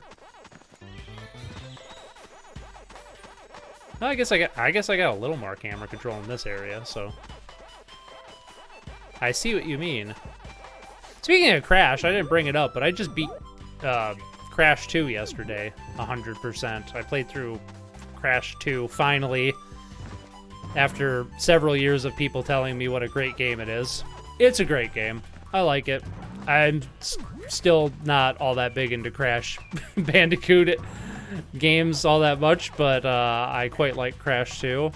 Even though getting 100% was a pain in the fucking ass. More so than the first game, surprisingly. But I kind of like that because, like, the first game, to kickflip, rev, and then do a thing. Quit sliding down the slope. Rev, kick. Oh. How do you get some height with that? Let you damage some enemies and break open crates. Okay. Oh, I see. You can jump and then do the kick. Gotcha, gotcha, gotcha. I am understanding things. This game took 8 months to make, and Frogger took 16 months to make. Think about it. It's almost like the developers that made Frogger had absolutely no fucking idea what they were doing. Boo, boo, doo, boo, doo. While swimming, press the B button to swim down, and then press the A button to swim up. Go for a dip. Let's go for a dip.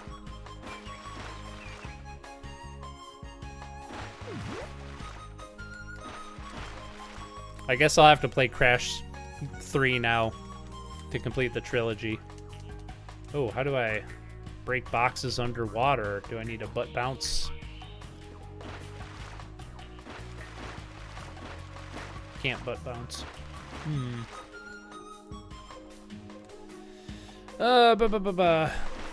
Swimming.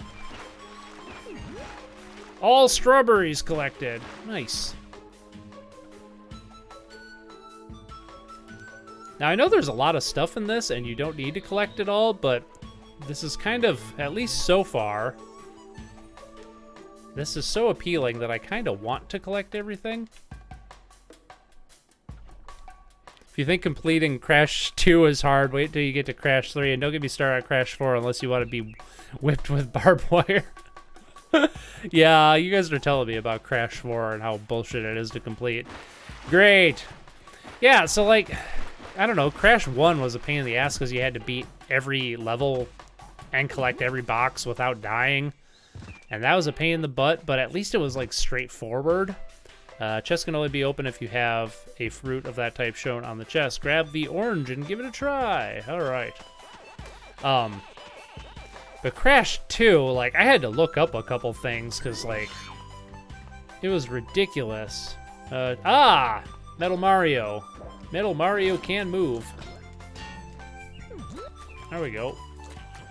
But, like, some of the, like, secret, warps in Crash 2 were like the last thing I was missing was in this one level where like these giant polar bears chase you and you have to like jump down a hole that would kill you normally in order to find a secret area that has like 20 some boxes in it.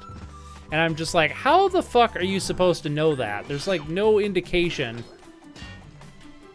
no freaking indication that you can jump down this one hole that, when every other hole that's identical to it will kill you.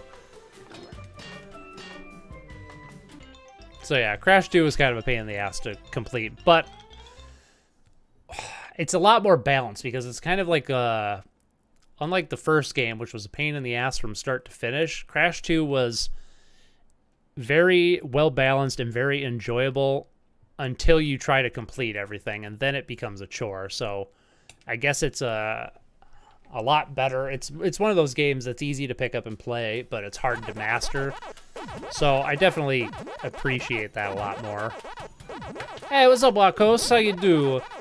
Maybe it's just nostalgia, but Crash 3 minus the jet ski levels are the pinnacle of the series. You're the first person I've heard say that Crash 3 is the pinnacle of the series. I've heard a lot of people say it's good, but it is lacking.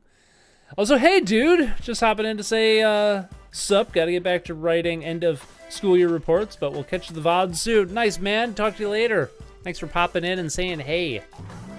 Hey yourself. Good luck with that end of school year stuff. Oh, God, I guess it is end of school year.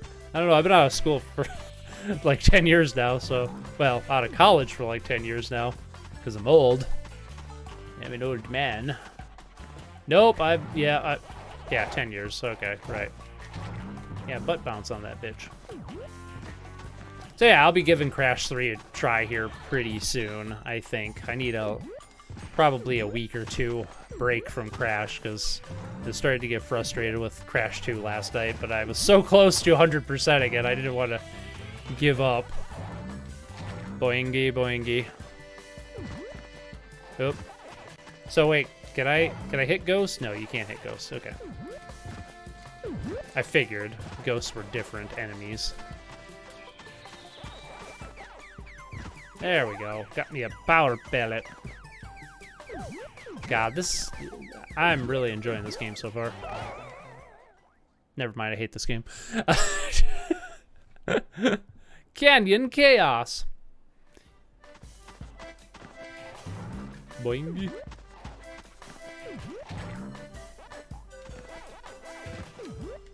Yeah, this is pretty fun, I got to say. So is the first Pac-Man world like this as well, or is it more like that's not what I want to do. More maze-like I was talking about. I'm gonna have to check out the whole series of Pac-Man World games now. Perhaps after I finish the Crash trilogy. This will be my next trilogy to play through. Actually, right now I'm playing Hypnospace Outlaw, which I am quite enjoying. It's a little more not relaxed, a little more lax, a little more dull, a little that I was expecting, but I am enjoying it. It's a good game to just kind of chill to, so that's kind of what I've been doing for the last week, is if I feel like doing some... I almost died there with that butt bounce. If I feel like doing some, oh, that was close. Some quote-unquote hardcore gaming, I would play Crash 2. And if I wanted to chill, I would play Hypnospace Outlaw. How do I... Can't butt bounce on him. Is there another attack? Maybe I need a power pellet, or maybe I just need to avoid him. I like the mid-air control in this game. I could imagine it's a little loose for some people, considering the narrow platforms, but overall the controls are pretty snazzy. Yeah, I feel like the mid-air control is fine. I don't feel like it's too loose.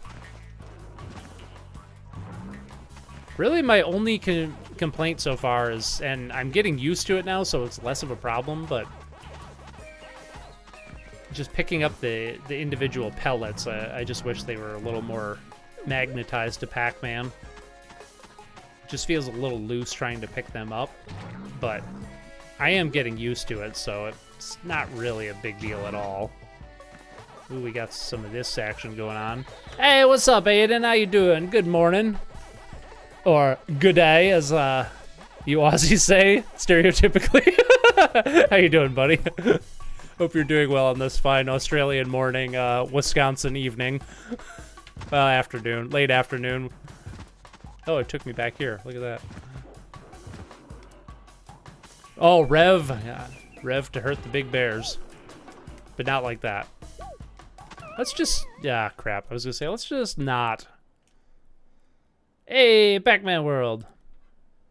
The first Pac-Man game is more... Pac-World game is more like Super Mario 3D World 15 years before that game existed, but it's still fun. Okay, that must be the one I'm familiar with, because that sounds a lot more... more like what I've seen Ryan play. I think he played the first game. I don't think he played this one.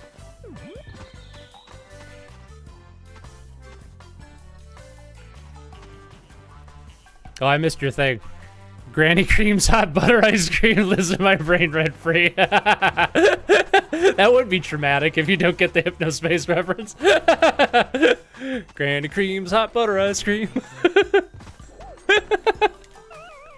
I forgot about Granny Cream's hot butter ice cream. Oh, that's amazing. There's so much good music in Hypnospace Outlaw. I just did the T-Nubs thing, which is like a fake drug that somebody spread on Hypnospace. That's you know, supposedly these drug sticks that kids stick up their ass so they can get high, but it's like a fake drug. Oh my god. Yeah, I don't like this platform here. I keep getting my ass kicked. Camera, thank you. Ugh, I am having some minor issues with the camera, I gotta say.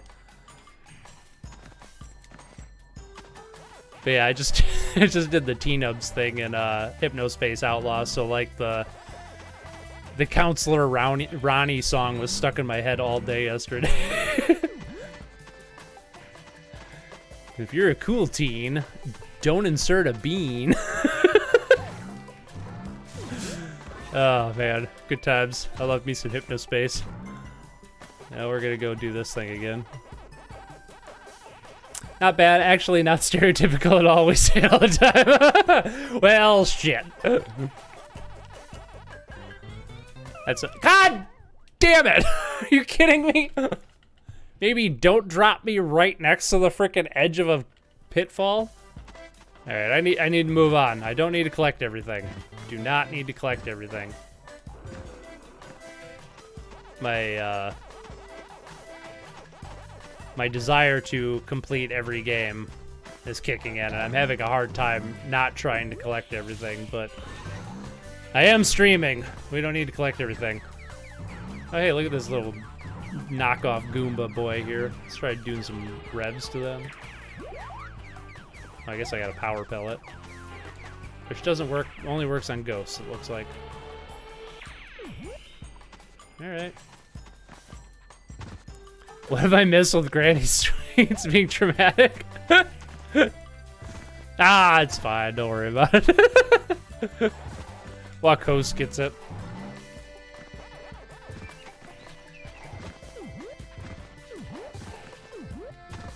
Hey, Wacos, did you know that they announced another sequel to Hypnospace Outlaw like a week ago? Whoa! Guess we're going in this mouse hole here. And healthy, too. Yes. I forget what it's called, but they actually announced like a true sequel to it that takes place in like the mid-2000s. And then they also announced like a spin-off game that's like a real version of a game that's referenced in Hypnospace Outlaw. You can use the rev on goat enemies later in the snow level. Alright. Excuse me. You're right? I just started playing Hypnospace Outlaw. I've been familiar with it for years, and it's been on my to play list. And the second I start playing it, they announce a sequel to it, and I'm like, well, I really hope I like it. So far, I do. I'm at the point where I need to just kind of search Hypnospace and look for violations by myself without any direction, and gotta say, that's kind of tricky, but I'm having so much fun just like reading random articles or playing random games and downloading illegal software and stuff like that I don't care. So I don't think I've actually made any progress in the game for a couple days now, but I have enjoyed every moment with it.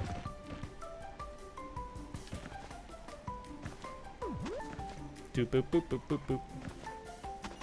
Checkpoint reached. Ah, I missed that earlier when we hit a checkpoint. I was wondering what activated checkpoint. Well, we gotta get these strawberries right here.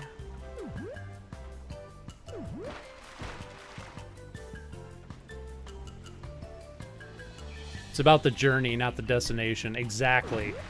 That is definitely the vibe I get from that game. It's the kind of game where you just need to let stuff happen rather than trying to control the pace of the game. Pac-Man could do the light speed dash. Love the lo-fi feel. Yep, same. Well, and also, I don't know if you're old enough to know this, but old enough to remember when the internet was actually like that. I am. And so I definitely get a lot of like late 90s internet vibes from that game, and it's kind of like nostalgic for me in a way. Like, we didn't have the internet at my house for probably till I was in high school, so that would have been like the mid-2000s, but we had internet access at school, and I had friends who had like a dial-up connection in the 90s, and so like when we went over to their house, we'd fuck around on the internet, and just the feel of Hypnospace Outlaw is exactly like jumping on the internet back in. Stop in the middle of a rev roll, press the A button. All right. But I don't want to stop because I want to go like this. Oh, Jesus, that's a little jank, but I did it. But yeah, I don't know, because that's like the experience you have in Hypnospace Outlaw, where it's like just somebody's random like page, like, you know, a grandma feels like, well, maybe not a real grandma back then, but, you know, a nice not technical person decides they want to make a web page that has like a list of all their, you know, favorite movies or something, or, you know, then there's like like the Professor Wizard thing, like, or Professor Helper rather.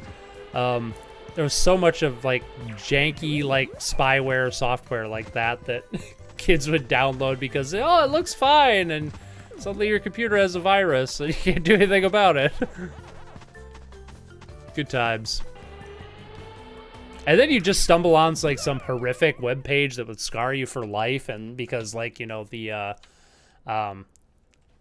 government and police authorities weren't very good at like cracking down on illegal activity on the internet at the time, and unlike today where like you have to like go searching to find illegal stuff, it's pretty well hidden, thankfully.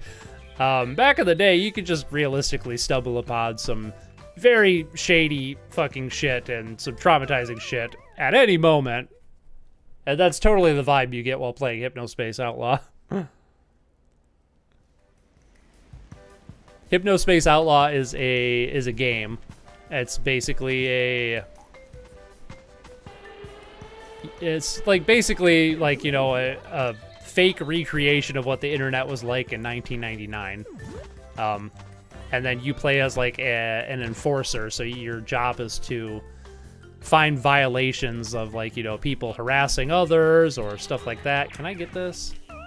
Wow, I cannot figure this out. Okay, let's try this again. Yeah, they really capture the Wild West feel of the 90s internet. We need more parody sim games. Exactly. I totally agree. Well, and the fact that they have, like, the, they, like, comment on, like, they have, like, commentary on fads from back in the day, like Pokemon, but it's Squishers instead. Okay, there we go. I figured it out. We need a power pellet there. This is a lot more of a technical platformer than I was expecting. I'm okay with that. Shady stuff, so DeviantArt. Yeah. Probably a little more, illegal than the stuff you see on DeviantArt.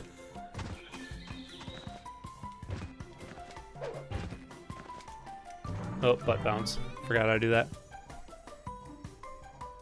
You ever play Fist? Is that how you pronounce it? Pissed? Pissed. The parody of Myst? That'd be fun to stream. I have never even heard of Pissed, but I am so freaking into the idea of a parody of Myst. Oh my god, I gotta write this down so I don't forget it. Pissed. Oh my god. That would be amazing because I do like Myst, but Myst is also kind of a great game to make a parody of. Okay, can I like... Oh, I know what I need to do here. I need to do this. This, right. There we go, yeah. I'm starting to figure out this, this Pac-Man world situation here. There we go. Yeah, definitely look it up, Aiden. It's awesome. You can see what the internet was like for old people like me. And Wakos. Back in my day, the internet was garbage, but also garbage in the best fucking way. My dad had that CD-ROM and I played it more than Myst as a kid. Okay, so this is like an old game. Okay. Is this like the same company that made, oh,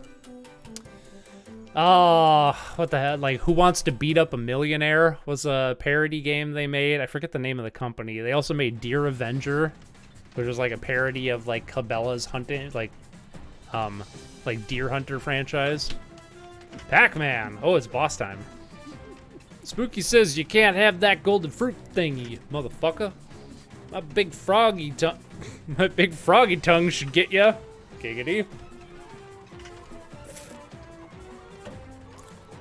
As long as you don't butt bounce on it. Well, thanks for telling me how to beat your big froggy tongue thingy. Boink. Not Blinky's frog.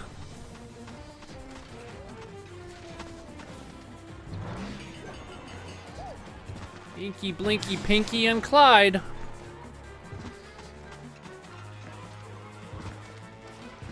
Wow, throwback shooter spinoff. Turbo Up comes out next month. Oh, is that what it is? Yeah, I don't think I'm far enough in the game to get that reference. I didn't quite understand what game they were referring to.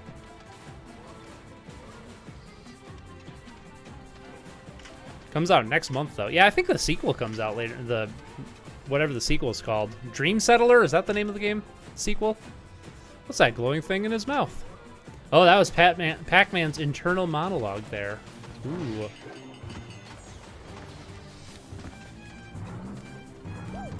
Oh, I probably need to do a rev roll into that, I bet.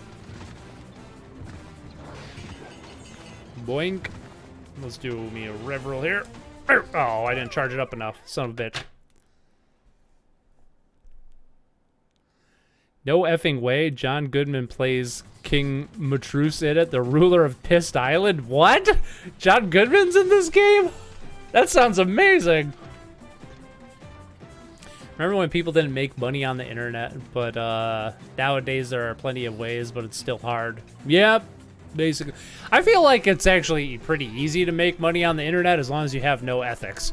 If you feel like being like an unethical motherfucker, it's very easy to make money on the internet.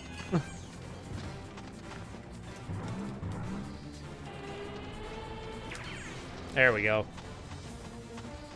I was a kid in the mid-2000s, so I'd probably recognize some of the old internet if I saw it, but I don't really remember it that well. Then again, I don't have a great memory for a lot of things. Nice.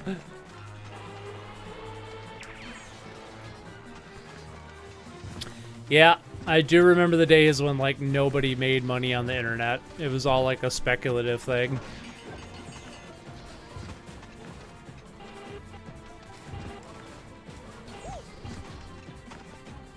Son of a bitch. Boing.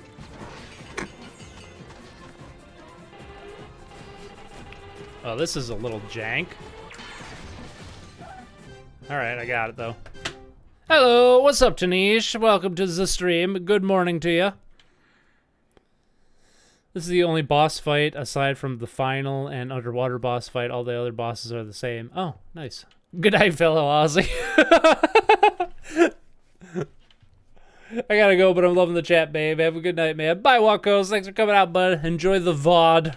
We're gonna have some more fun times for another hour or so. I'm feeling old. The last 3 streams, I've had to, like, stretch my leg, like, a billion times while streaming. Probably because I've been doing construction in the basement. Hard work and all that. Manual labor, that'll make you old real fast.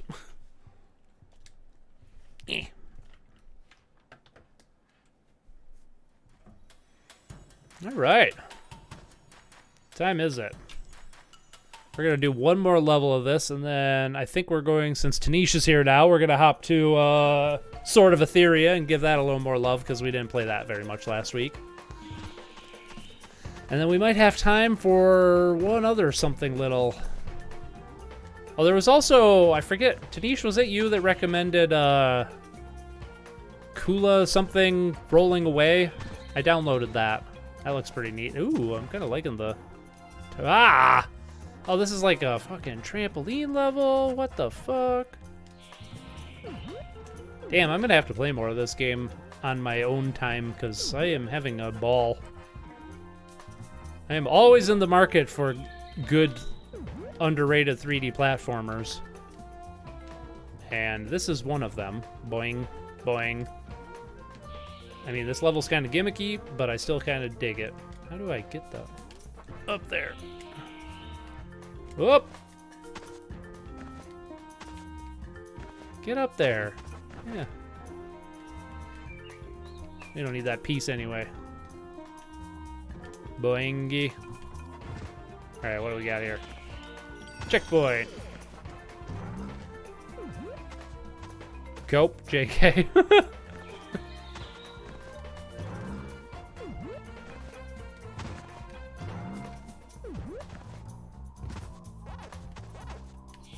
Oh, can't turn the camera here. But then it'll turn the camera. Alright. Yeah, this does kind of have like a... This is kind of like a halfway point between like Crash and like a Banjo-Kazooie or something. I'm liking it. Definitely a lot more towards like Crash, I gotta say. I really, one of these days I'm gonna do like a video on like the evolution of 3D platformers and talk about games that spawned from like Crash Bandicoot versus games that spawned from like Mario 64. And the little known third category that's now completely dead, games that spawned from Bubsy 3D, like Tomb Raider. And Croc, and other tank control games. Oh, I need to get to cherries or something. Don't remember recommending another game. Okay. I don't remember who recommended Rolling Away then, but I did download that, and it looked kind of interesting, so I might turn it on. But we will play some more Sword of Etheria first, just so we get... Oh, something happened there. Was Pac-Man World a console exclusive? I'm not sure. I saw that it was on PS2 and GameCube, so it's probably also on Xbox, would be my guess. But I do not know. Boing. Apropos of nothing, what do you think of the band Nirvana? Not really my cup of tea. I did like Nirvana briefly when I was in high school, but nowadays not so much. They kind of, I don't know, they're pretty bland in my opinion. They just don't do it for me. They're one of those bands that I more appreciate like what they represent than what they actually are. But I do like some Nirvana songs, like Heart Shaped Box is good. Actually, so I found out recently. I forget the name of the album. Nirvana did a cover album back in the 90s. I think it was Insecticide was the name of the album. It was like a entire album of covers, and one of them was, and a whole bunch of songs on there were from a band called the Vaselines, I believe is their name. And I didn't know that was a cover album, so that was like my favorite Nirvana album when I was in high school. And so, like, for the longest time, even after I stopped liking Nirvana, I think I just need to bounce on this, right? Yeah. Okay, there we go. That's what... No! I was expecting to continue bouncing on that, but nope. But yeah, so, like, even after I stopped liking Nirvana, I kept saying, like, the songs on this one album they did are still pretty good. So I'm like, this one album is great. Well, it turns out it's all a bunch of cover songs. And, like, half of the songs are, like, from this band called the Vaselines, which I really like now because, like, I found that out, and I'm drawing a blank on which songs they are. But, oh, it's that one song goes, "Where do bad folks go when they die?" That's the Vaseline song, but Nirvana did a good cover of it. And then they did another song, too.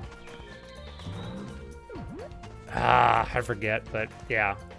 So yeah, not big on Nirvana, but I did like that one cover album they did. Insecticide is not a cover album. Okay, I'm thinking a different album then. But they did cover... I thought they did like a whole album that was covers. But they did cover several Vaseline's tracks, like Jesus Don't Want Me. That's a good song, yeah. For a Sunbeam, and Molly's Lips. Yeah, and there's like a couple other songs. So turns out I like the Vaselines, but I don't like Nirvana is kind of what I'm getting at. Because like it seemed like every Nirvana song, with the exception of Heart Shaped Box that I liked, turned out to be a Vaseline song. I could have sworn they did a whole album of covers, and I thought it was Insecticide, but maybe not.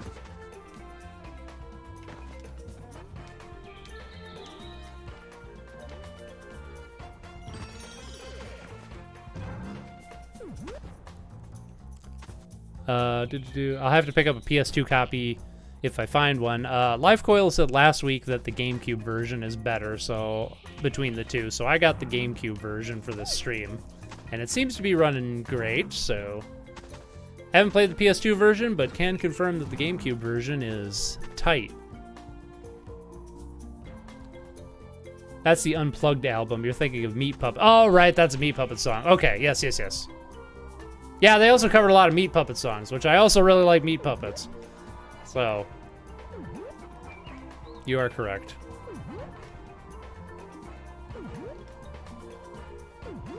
Unplugged, is that the album I'm thinking of? That was all, or that was just a,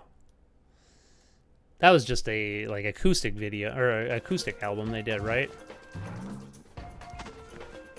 So I guess what I'm getting at is Nirvana did a lot of covers, and I like all their covers, but I didn't like any of their actual music, with the exception of Heart-Shaped Box, because that is a banger of a song. I'm getting my ass kicked suddenly.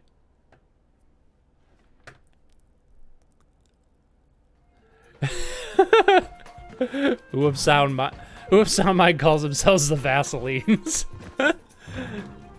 Cool, eclectic bands that want to stay obscure, obviously.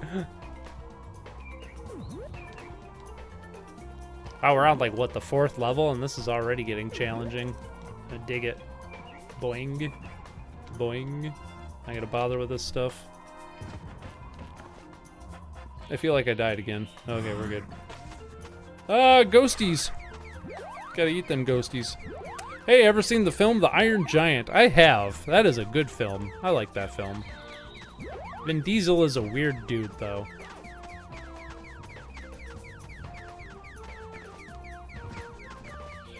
I don't really have much to say about The Iron Giant, other than it's a good movie with some stellar animation. And I should probably watch it again, because I haven't seen it in probably 20 years, so... Oh, yeah, now we're getting into some classic Pac-Man stuff here.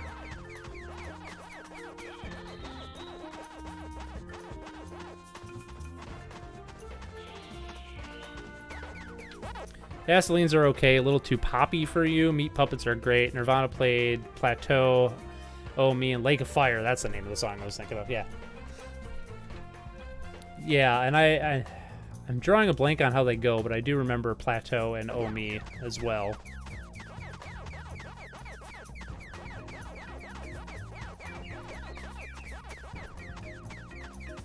The Vaselines are too poppy for you? They do not strike me as a pop band. They are very experimental in my opinion, but... Or do you just mean like their sound? That's probably what you mean when you say poppy.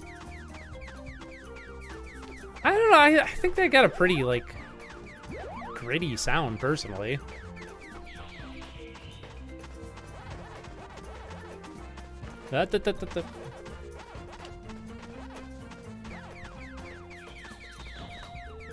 Ooh, what's this? Ooh, oh, that's the end of the level. Cool. You can call yourself anything as long as it's good. Look at Tenacious D.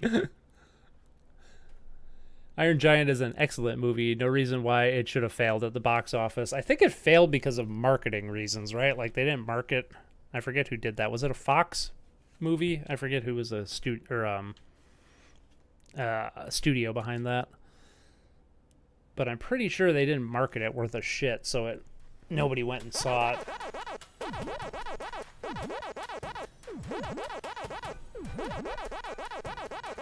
I like the guitars in something in the Way. The lyrics are something else. I couldn't even tell you. I'm one of those people that I have to listen to a song quite a few times before the lyrics stick out to me.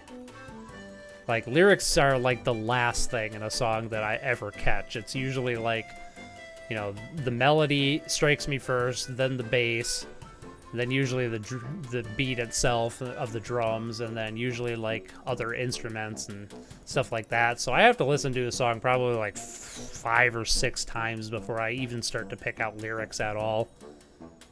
Warner Brothers, yeah. Yeah, I mean, their sound, their record, Enter the Vaselines, very poppy. Soft and Safe. Nirvana did well. Soft and Safe, really? Wow. The Vaselines seems like a much more avant-garde band to me than Nirvana does. Nirvana seems like mainstream to me. I know they didn't set out with that goal in mind. They kind of just became accidental mainstream, but you know, I'm not trying to shit on them by saying that, but they I don't know. What did you say? Nirvana did well to make their tracks punkier, but the Vaselines was soft and safe. Yeah, I don't get that vibe at all. I get more experimental and quirky from the Vaselines than soft and safe. Alright, anyway. Well, that's Pac-Man World. Quite a good game. Thank you. I think Live Coil recommended that, and I think Romello backed him up on that when we were playing last week, so let's exit the game here. Quite good. Good pick. Now let's play a game that I'm probably not going to enjoy, but I'm going to play it for Tanish. Which is, we're going to go back to Swords of Etheria for a bit.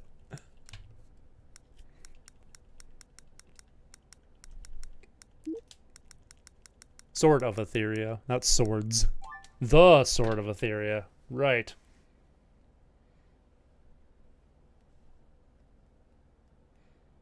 Go back and listen to that record and get back to me, you son of a gun. I have listened to that record a lot, but I don't know. I think it sounds like you just like punkier sound, and I guess I'm more talking about I get where you're coming from with their sound. I don't, with their actual overall vibe, though, I don't get like a poppy or a soft and safe vibe. I get, yeah, the display's okay.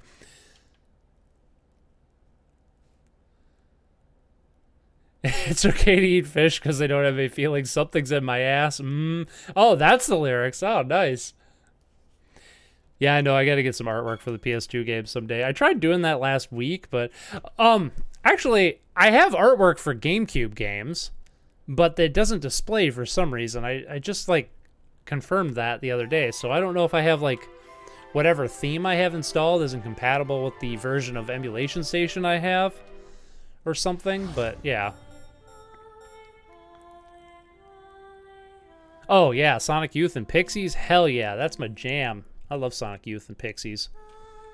See, I would categorize the Vaselines in the same category as like Sonic Youth and Pixies. That's the vibe I get. They definitely have a more like acoustic, like folksy vibe to them than those two bands, whereas like Sonic Youth and Pixies had more of a punk vibe, but I don't know, they feel like the same like level of experimentation to me. Crap, this is one of those games where they use white and yellow, and I can't tell which is the select and which isn't. There we go. Back to story mode here. Continue where we left off.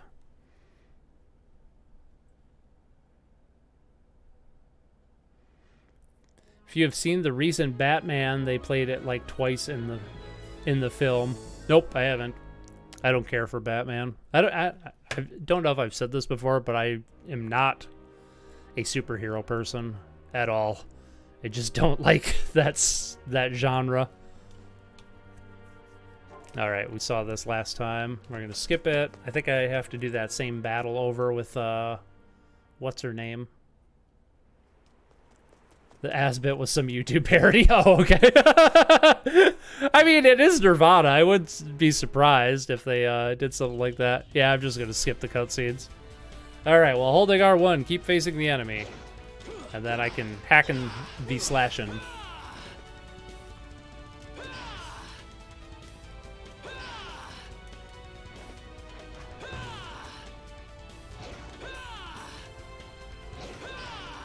Hey, do you need an intro animation for your videos? I can make one if you want, please. I mean, I don't really. I thank you for the offer, though. But I've said this before when other people have offered to do like artwork for me or animations and stuff. The sentiment is very much appreciated, but I have to do everything myself. That's just how it is. If I don't do it myself, I don't get I don't know, I don't get alright, I remember last week where I was getting my ass kicked until I realized that I can't hold R1 like the game wants me to. Doesn't. There we go. Anyway, so yes, I appreciate the offer there, Romello, old buddy, old pal, but I don't really need it. and if I were to have such a thing, I would have to do it myself because I feel this draw to do everything myself, because otherwise, like, if a small part of it is not, you know, made by me, then it doesn't feel like it's my art, if that makes sense. It doesn't feel like the whole package is my art. Maybe someday if I start doing like more collaborative stuff, it'll be a different story, but right now I'm a solo act and I prefer to keep it that way. Which is why Adventures at Game Criticism stuff takes so long.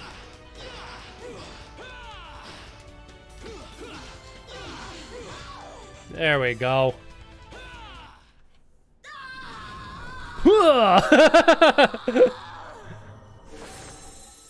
Matt Reeves' The Batman was much more a noir detective flick than a superhero movie. I'm not the biggest superhero fan, though I have seen a good few, but The Batman is really good.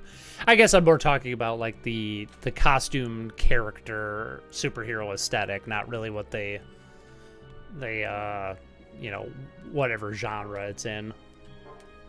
I don't know, it's just something that's never appealed to me. I think it's because I didn't grow up with comics, because I grew up out in the country and, like, comic books were, with the exception of, like, Conan the Barbarian, which is, like, you know, comics that my dad would bring home.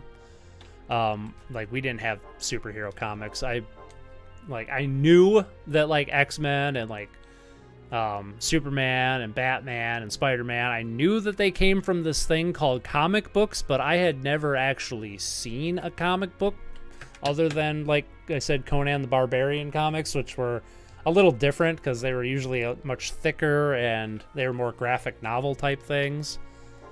Yep, skipping cutscenes. Sure, we'll just choose one of these.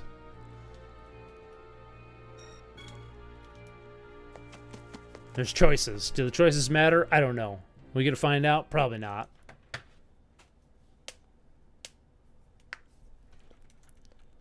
So yeah, I think it's like the comic book aesthetic, or the superhero aesthetic. I just don't find it appealing, personally. That said, I have seen, like, you know, some things, like, you know, the obvious example is like the Christopher Nolan Dark Knight. But that was the only one I saw of the trilogy. I don't actually care to see Batman Begins or whatever the last one's called. I don't even remember. Bye, Romello. Oh, hey, before I forget, I am not streaming next Sunday. Just put that out there. I am visiting my family for my dad's birthday. So, yeah, I won't be streaming next Sunday, but I will be back the following week. And then I think I have to take another week off because I have a class reunion, so or something like that. So, yeah, bye, Romello. See you next time, whatever that is. So, the same logic as Hunter x Hunter. The author doesn't want assistance and is really sick, wanting everything to be his own, else it feels like it's not his own. Yeah. That's basically how I feel. I don't know. It's just kind of like if someone were to make an animation for me, every video I watch would be like, I should have just made an animation for myself. Like, it would kind of just be like this thing in the back of my mind. Like, you know, I just wouldn't, I don't know. It wouldn't be my own sort of thing.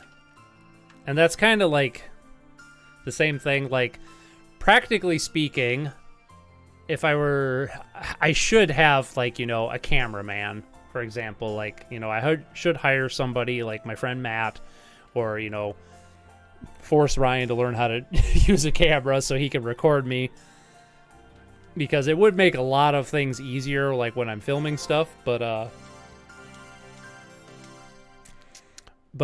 don't know. I just get so much, like, enjoyment and satisfaction from doing it all myself. And forcing myself to learn new skills.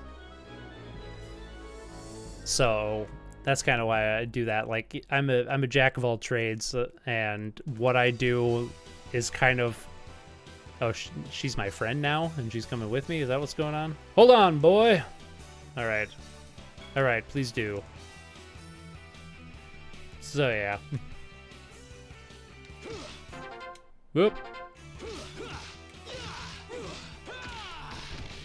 Class reunion? I wouldn't be caught dead at one of mine.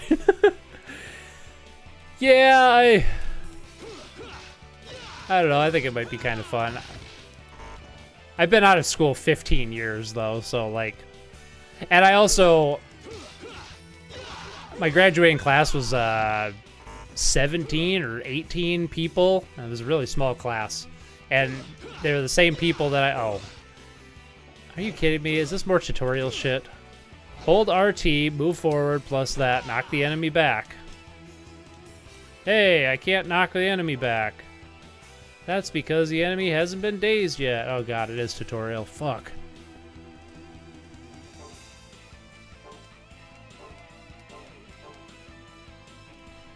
I don't know, like the people I graduated with were people that I had been going to school with, and a lot of them I even went to, like,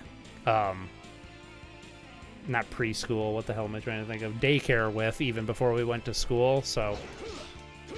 While we really didn't maintain connection, and while, you know, I didn't, you know, particularly... I don't know, we weren't, like, super friends or anything. It's not like I was on bad terms with anybody I graduated with, so... I don't know, I think it might be kind of fun. It's also been so long since I've seen any of those people. So live coral. The life coil. Batman Begins sucks? I have heard that. I never intend... Oh my god, are you kidding me? Hold on, I gotta fucking pay attention here. While holding R1, tap square. Okay, daze the enemy. Tap square, tap square, tap square, tap square. Tap square. Daze the enemy. Move back plus... Okay. I hate tutorials so fucking much. Now you know how to do knockback attacks and launcher attacks, but it would still be hard to make it through a battle with large or numerous enemies with only those attacks. To defeat enemies like that, you'll have to use the deadly moves. Let me explain how. This is so mind-numbing. First, try knocking the enemy in front of you toward me using a knockback attack. Okay, so I gotta daze the enemy. Are you fucking kidding me? What are you on about? I was following your directions. Hold the button. Tap the fucking thing.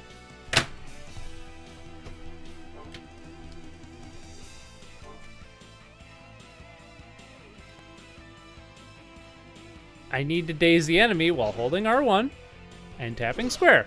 And Why? We're gonna stop you from having fun so we can teach you how to have fun. I am not having fun. I hate this game so far. I'm doing exactly what the thing is telling me to do. Does it just want me to do the knockback? No. Did you forget already? A knockback attack won't work unless the enemy is dazed. Well, you keep telling me I miss. What? Tap square means do the combo or mash square. Oh, are you kidding me? It's just like a fucking... Oh. God, I hate this so much. While moving... In any other game, tap means, like, quickly tap it and, like, don't mash. Like, am I wrong on that? While holding move forward plus that, knock the enemy back.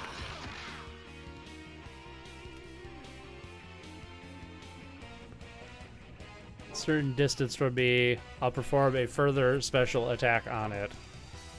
This kind of cooperative attack is called a chain attack.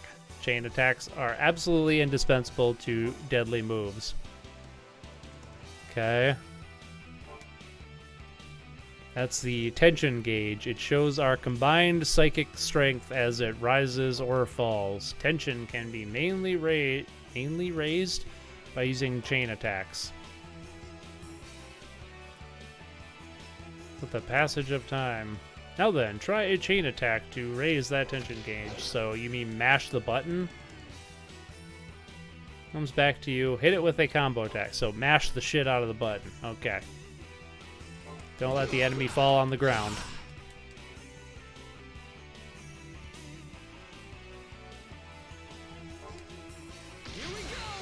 Didn't they teach me this in, like, the opening already? This seems so familiar.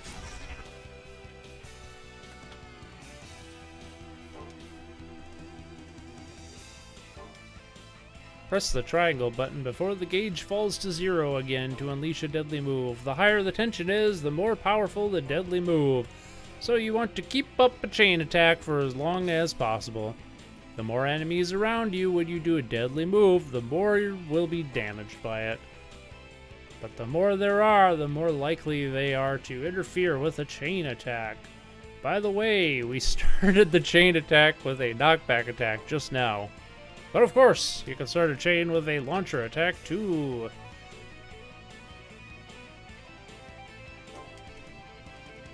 Can I play the game now, please? But there's still a lot more for you to learn. I'll teach you the rest later. You don't have to. I'd appreciate it if you didn't. Little by little. For now, during battles, just mash the fuck out of the X button and wiggle the stick some. Got it. Like many hack and slashes, the start sucks because it needs to teach you the mechanics. I'd rather just, like, figure it out for myself, though. Like, I don't think you need to necessarily teach the player the mechanics.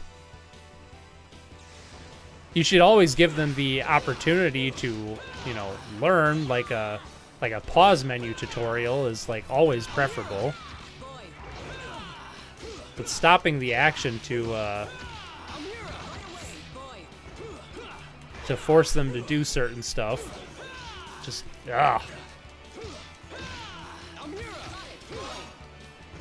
Okay, and my thing wasn't high enough for a deadly attack there. Thankfully, the rest of the tutorials are optional. Oh, thank God. What did I miss? I was reading so long.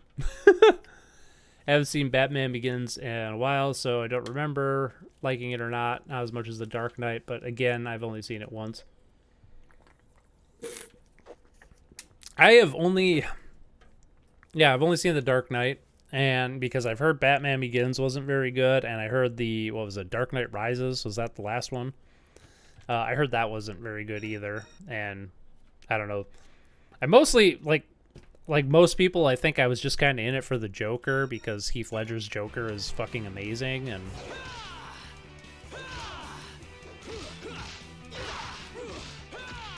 something I don't understand about this game is how come sometimes when I'm mashing the button, he swings his sword really fast, but other times when I'm mashing the button, it swings it really slowly?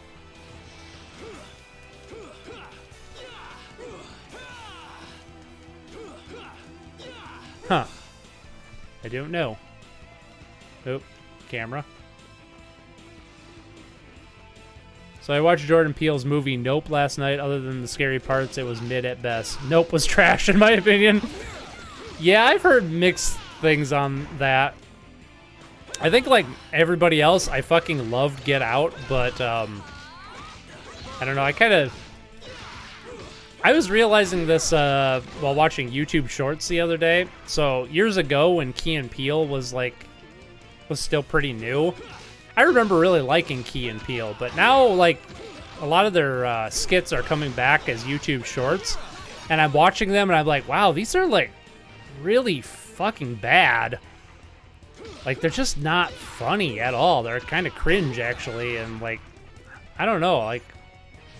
If you would have asked me like 2 years ago, like what my opinion of Jordan Peele was, I would have said, dude's fucking awesome. He's super funny, and Get Out was an amazing movie. But now I'd say Get Out's an amazing movie, but he's not funny.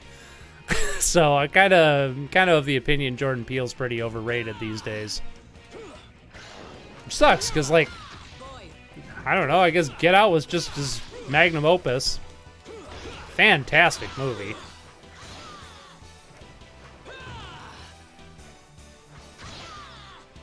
What was the other one he did? Nope was like his newest one, but then there was one he made between that and Get Out that had Tim Heidecker in it. I know that was also like really poorly received. I don't remember what that movie was called.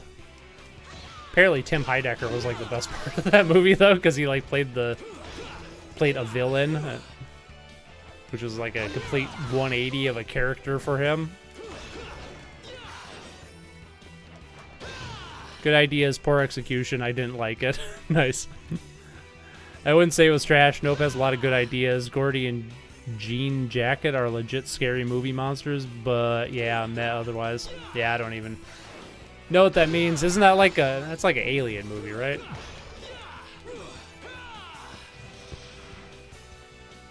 Us, that was the second movie. Thank you. I couldn't remember that. I didn't like Get Out much either. Really? Oh, I thought it was really good. But I want to give it another shot. It's been a while, and yeah, Key and Peele was never one of my faves. They were better. They were better on Mad TV. They were on Mad TV? What? That must have been after I stopped watching Mad TV. I don't remember either one of them on Mad TV.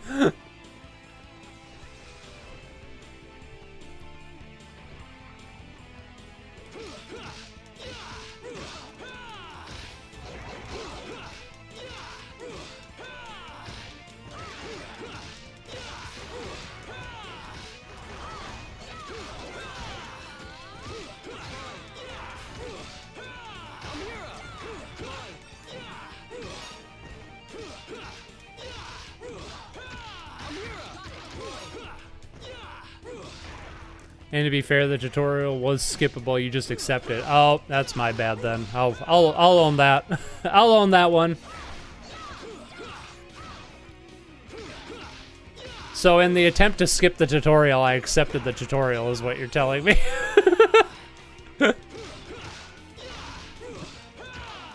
Yeah, they were on Mad TV. One of Jordan's best sketches on there was a parody of R. Kelly's Trapped in the Closet called Trapped in the Cupboard. Oh, so they literally just remade South Park's joke and put a different spin on it and called it their own. Yep, that sounds like Key and Peele. Which is like half their stuff is like just a rip on Chappelle's skits from Chappelle's show. Derpy, derpy, derpy, derpy.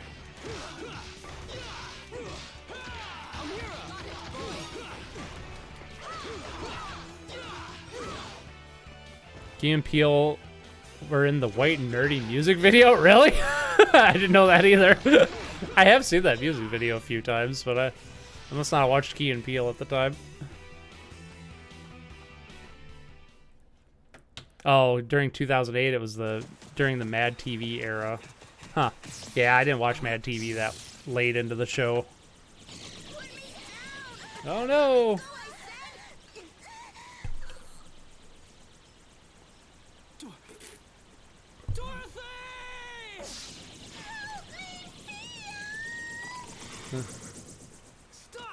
She can't feel anything. Her heart has been frozen. Is this guy voiced by Yuri Lowenthal? What the hell? What's a human doing with a Lex? Get out of my way! I've got to save Dorothy! Or Johnny Young Bosch? Wait, this is freaking... Dude sounds familiar. That's quite an intense look you've got on your face there. Chappelle's Show is the absolute goat of sketch comedy shows. South Park also made fun of R. Kelly, but to be fair, you make an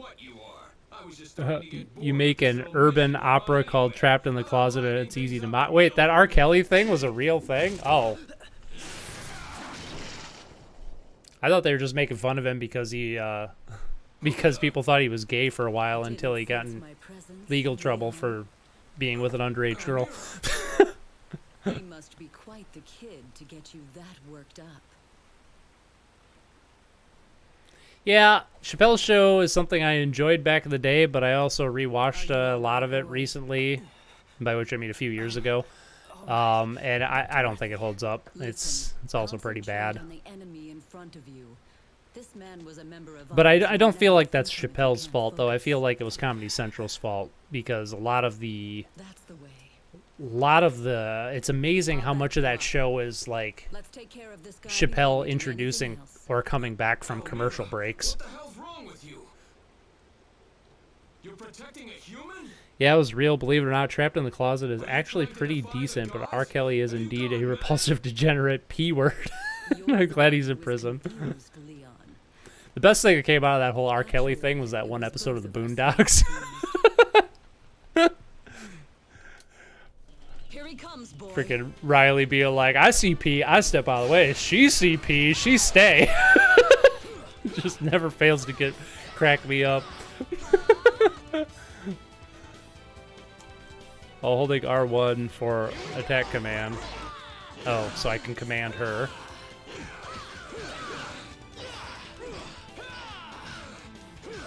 Don't know if Mad TV was a thing down here. If it was a music TV channel, we had Rage. No, Mad TV was a TV show based on Mad Magazine. Sort of loosely connected to Mad Magazine. It was kind of like Saturday Night Live, but not as, I don't know, masturbatory, I guess. It knew it was stupid, whereas Saturday Night Live believes that it's, and always has believed it's like the most genius show ever. Oh, I'm about to die. I gotta mash X to heal. Oh, she died. Ah. You done already? You were pointing out half of Chappelle's show was him coming back from commercials. Take those out, and every episode is like 15 minutes long. Yeah, I know, it's freaking ridiculous. Retry from boss. Yes. God, the amount of like selection options when stuff goes on hurts my dyslexia. Like, why wouldn't I want to just retry the boss again? Why do you give me the option to play the whole level again?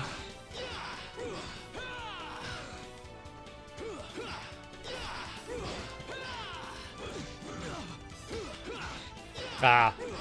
Australia never got Mad TV, huh?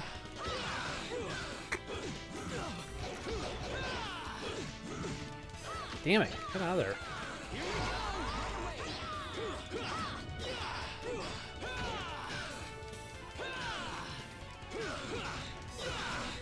Guess I'll just keep doing this.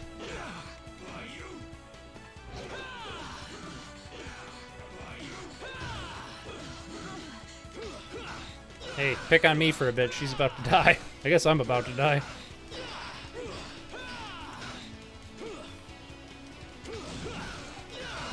There we go. Ah. Oh, is he gonna join me now? I woke him up from whatever spell they were under.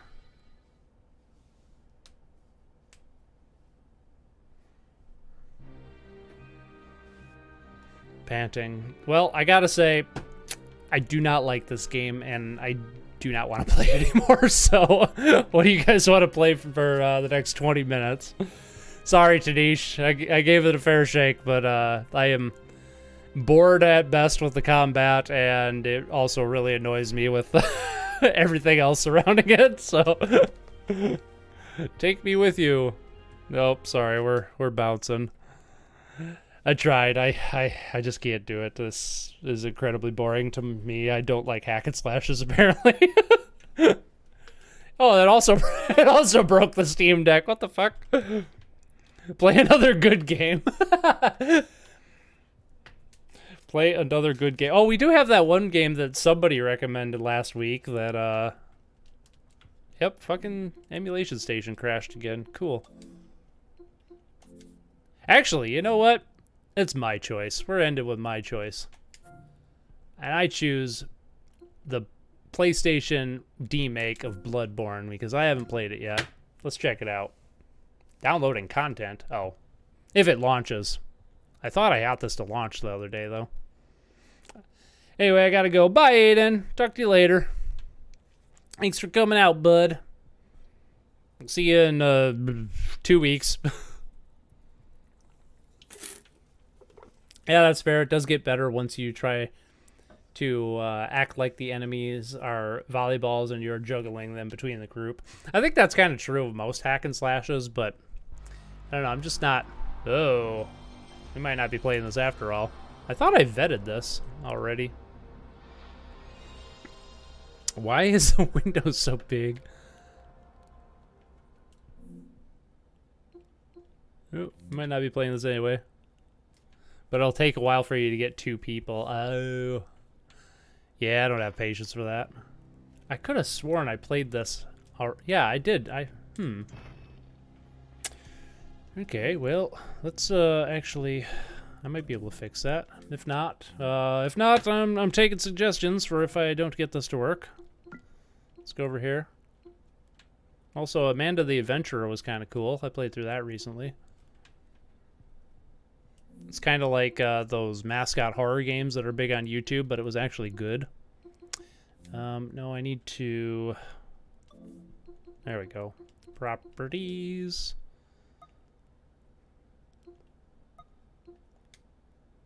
Oh, I can't do that. Well, we might not be playing this. Default. Oh, there we go. Let's try, yeah. Let's try that. If this doesn't work, we'll find something else to play for 20 minutes.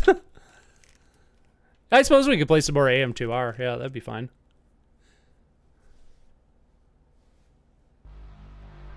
Nope. Alright, well. Never fucking mind. I'll figure that out. I would like to play this on stream so you guys can get my reaction of it. I kind of wanted to play it on stream for the first time. Yeah, let's play some AM2R and finish it up. See where we left off last time. Gotta go to Sydney next week for a funeral, so I'd miss the stream anyway. Catch you next time. I'm not streaming next week. I'm going to my parents' house for my dad's birthday next Sunday. Hey.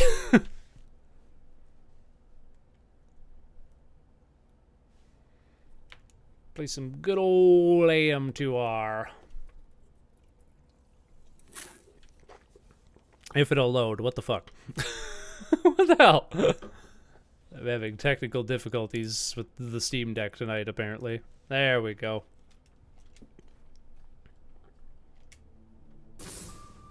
Boo boob. Ah, that's right, we're in the hydro station.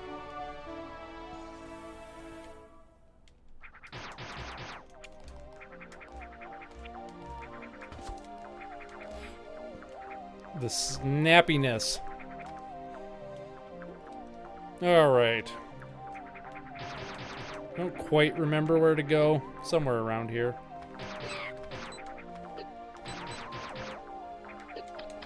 If I can remember the fucking controls. There we go.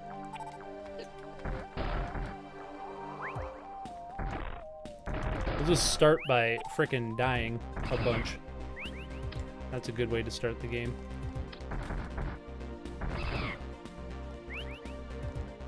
Oh yeah, that's my moonwalk thing. Oh yeah, right. Ow.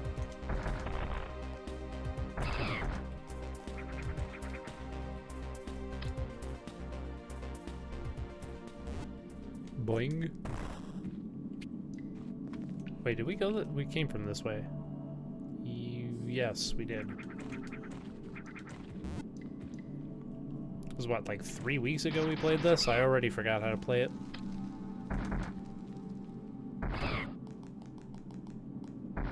Alright, and I probably used the spider ball here or something. No, it looks like I went through here. A broken save station.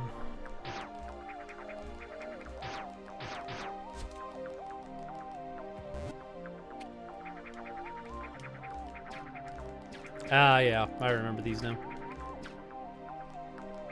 And a real save station. Huzzah!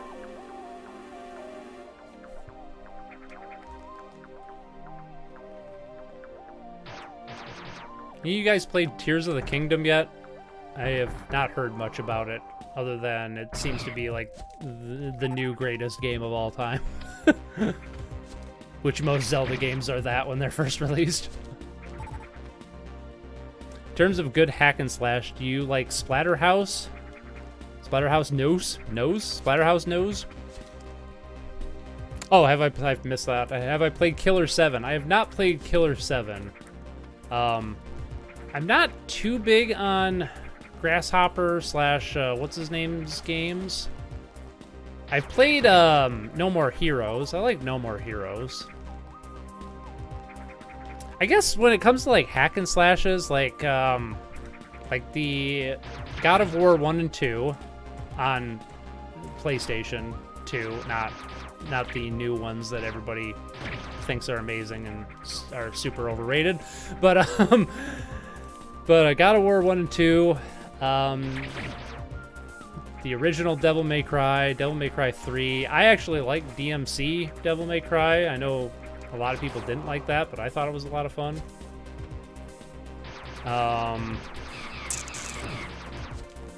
Other hack and slashes that I like. You could make a case for Okami's combat as pretty hack and slashy. It's got a lot of combos and different weapons you can use. So, Splatterhouse. Now, are you talking to like the original Splatterhouse, or are you talking like the ones that were released on like the PS3? Because I didn't play those. I played the original Splatterhouse, which I wouldn't call that a hack and slash because it's more of a, I don't know, a side scroller. I guess I'd call it a side scroller. But I think the ones you're talking about are probably like the PS3 ones. I haven't played those. What was the spider ball? There's a spider ball button. The spider ball button.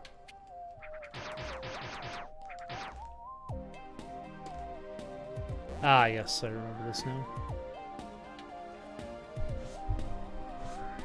So yeah, I can't really comment on the newer Splatterhouse games, but I guess I haven't actually played a whole lot of hack and slashes. I'm struggling to think of any other ones. It's not really a genre that I particularly care for, I'm now realizing. Other than, you know, a handful. I want to play Tears, but I don't have a Switch. Got plenty on my plate with Final Fantasy, Silent Hill 2, and Metal Gear Solid 5. Nice. Yeah, I heard the same how it's the greatest of all time and game of the year, but I heard the tutorial's like 3 hours? What? On the other hand, the vehicle construction seems fun. Okay, so like, isn't that like the same thing with like that Banjo-Kazooie Nuts and Bolts did? That everybody fucking hated? Like, I watched like a video on like the oh, this thing isn't open anymore. What the fuck? Oh, I gotta bomb it open. I watched a video like that Nintendo released a couple months ago on the vehicle construction thing, and my first thought was like, it's fucking Nuts and Bolts, and everybody's like, oh my god, what a great idea! It's so cool, it's so innovative. I'm like, that's just fucking Nuts and Bolts, man. And everybody hated that game. But when Zelda does it, it's amazing. I don't know. I'm sure it works out better than Banjo-Kazooie Nuts and Bolts did. I'm sure they executed it better, but just the idea that, you know, a mechanic that everybody hated from one franchise getting ported over to a Zelda game, suddenly it's the best mechanic ever.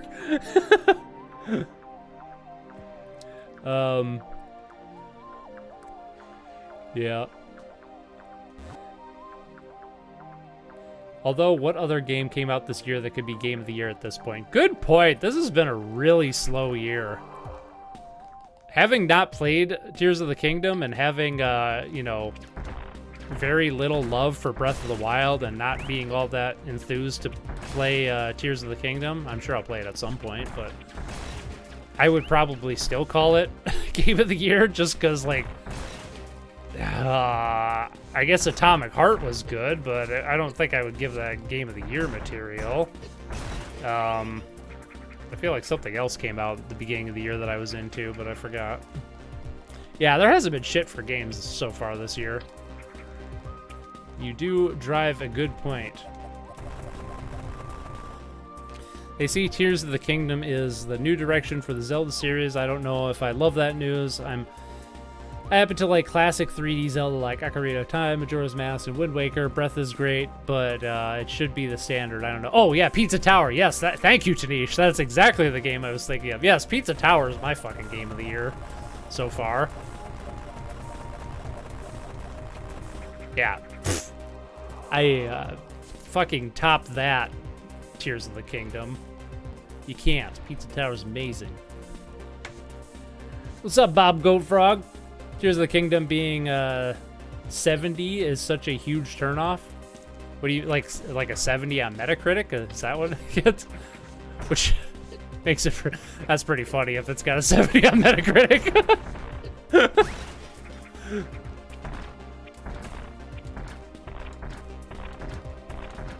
I have found over the years that, with the exception of like, you know, like Souls games and a few others, like games that have a Metacritic in like the 70 to 80 range are usually better than the ones that get 90 to 100, because the ones that get like 90s to 100 are ones that like dipshit game critics on IGN think are great, like Red Dead Redemption 2 or fucking crap that Naughty Dog shits out these days that are basically playable movies and have nothing to do with the medium of video games and should be classified as something else as far as I'm concerned, but hey, whatever.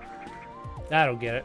Oh, $70, gotcha. Oh, man, I was hoping you were telling me that it was a 70 on Metacritic. It's $70 for a Switch game? What? That's ridiculous. Get fucked, Nintendo. That is a turnoff.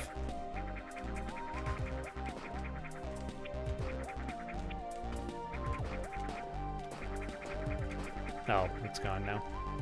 Did I miss something back here? Yeah, I must have.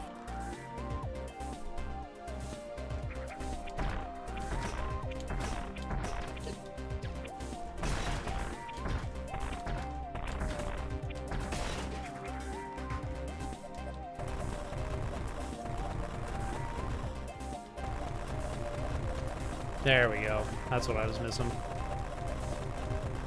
Oh, maybe not. No, I was in here earlier. Alright. But we know from the Game Awards, Pizza Tower will never be an official game of the year, even though it should. Yeah, right? I know, that always pissed me off about the Game Awards, is that they only consider, like, AAA games most of the time. Unless it's, like, a really fucking massive indie release. Then they'll consider it. Like, you know, I don't know. If fucking Among Us probably got a nod at the Game Awards years ago. That wouldn't surprise me. The only other big game that came out this year that I remember was Hogwarts Legacy, and I didn't play that either. That looked pretty mid to me, honestly. I didn't play it, so I can't comment, but I don't know. All the gameplay I saw of it looked pretty boring.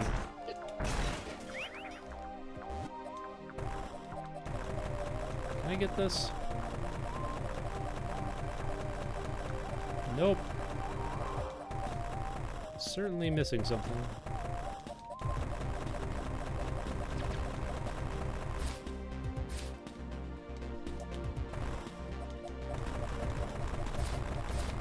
Final Fantasy Pixel Remaster on PS4 was also $70? What the fuck? Are you kidding me? That's ridiculous. PS4 games should not be $70. Switch games shouldn't be $70. I kind of understand, like, you know, PS5 games being $70, but come on. That's like the first time in, like, game history that, like, game prices have gone up in a generation. Right? I don't think there's ever been another time. Oh. I'm trying to spider ball my way up here, but it's not working. Gotta get my elite Metroid skills back, bro. Fuck it.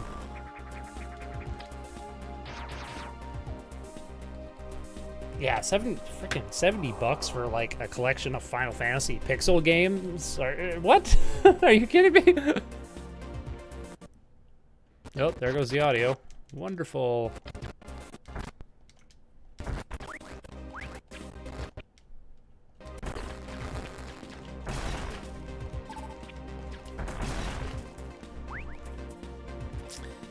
With Square Enix, that still sell Final Fantasy X on PC for $35 is insane. That is insane.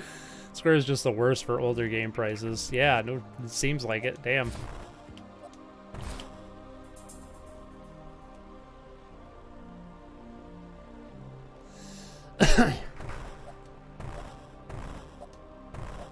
Shit. Oh, it's probably that one too. Son of a bitch.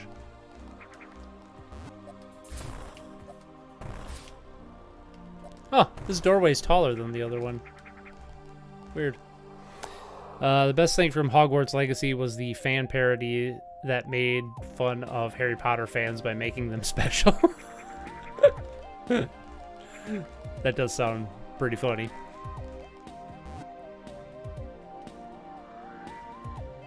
Oh, there's a something here.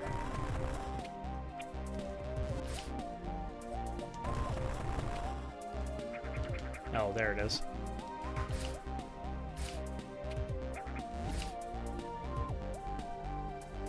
Good old spider ball. Damn it. I keep thinking I have the ball jump, but I don't.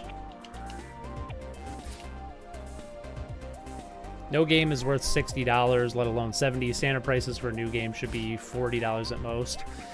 I don't quite agree with that. I would say for the most part, I don't think a game should go over 40. Unless From Software made it, you're right, it's not worth 60 bucks, but as far as I'm concerned, From Software can charge 70 bucks for their games because their games are absolutely worth that price point, but they are few and far between as far as developers go.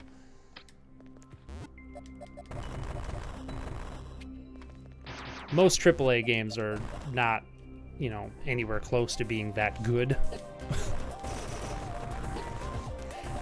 I think the idea we're getting better at it. I think as an industry where we have, like, you know, different price points for different games. So, like, you know, it's really common to see like a mid-tier game sold for like $30 to $40 these days, or indie games sold, like, you know, for like under 20 or something like that. But years ago it was like, you know, it was either $60 or it was like $20 or less for like indie games, and that was it. But now there's a much bigger spread, I think. But yeah, most games aren't worth 60 bucks. And I think developers know that too. It's just because if you've noticed, like, game prices drop so much faster than they used to, unless it's Nintendo, because Nintendo sucks. Nintendo probably still charges 50 bucks for Breath of the Wild, and that game's been out for, what, 5-6 years at this point? So Harry Potter fans are special. I say as I read the books in my mid-20, currently on Half-Blood Prince, and I'm almost done. Do the books hold up there, buddy? I read those when I was a teenager, or yeah, I guess I was a teenager when I read those. And I liked them. I didn't like the book. I never thought the movies were good. I know a lot of people swear by the Harry Potter movies, but I always thought they were bad, personally. That was like my first experience of being the book snob that was like, oh, it's not as good as the movie.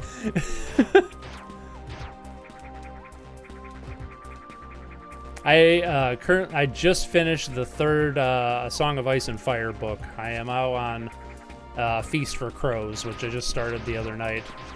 And man, did they fuck up the Game of Thrones show. Holy shit. They added so much bullshit to the show that isn't in the books, and took out so much awesome stuff that's in the books that isn't in the show. Like, man. I know it's annoying when book nerds say, like, you know, oh, the book was better than the movie, or the book's better than the TV show, but god damn, they really fucked up Game of Thrones. I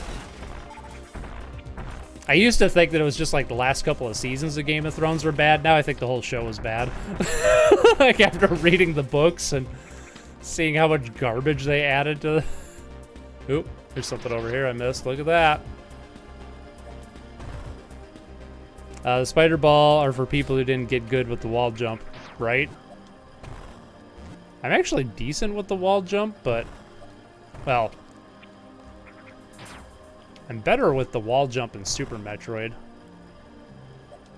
God damn it. I don't want to roll that fast. I just want to bounce up here and go in here. Oh, and I can't go in here yet, can I?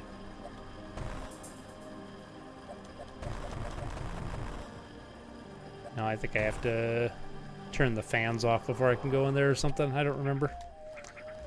Been a while since I played this. Yeah, the books are much better than I remember them being. Oh, much better than you remember them being. Nice.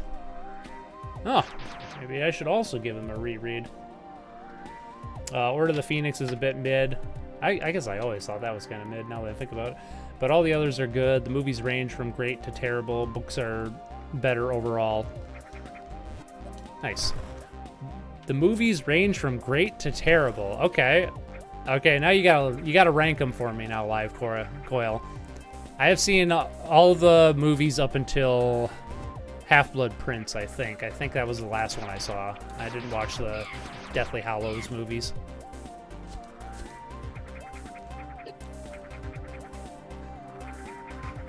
I want you to rank them for me quickly because I have a feeling I know which movie you're going to say is great. And that's going to be the movie that basically convinced me that the series was crap. The movie series is crap. I'm hoping you're proving me wrong, but we'll see.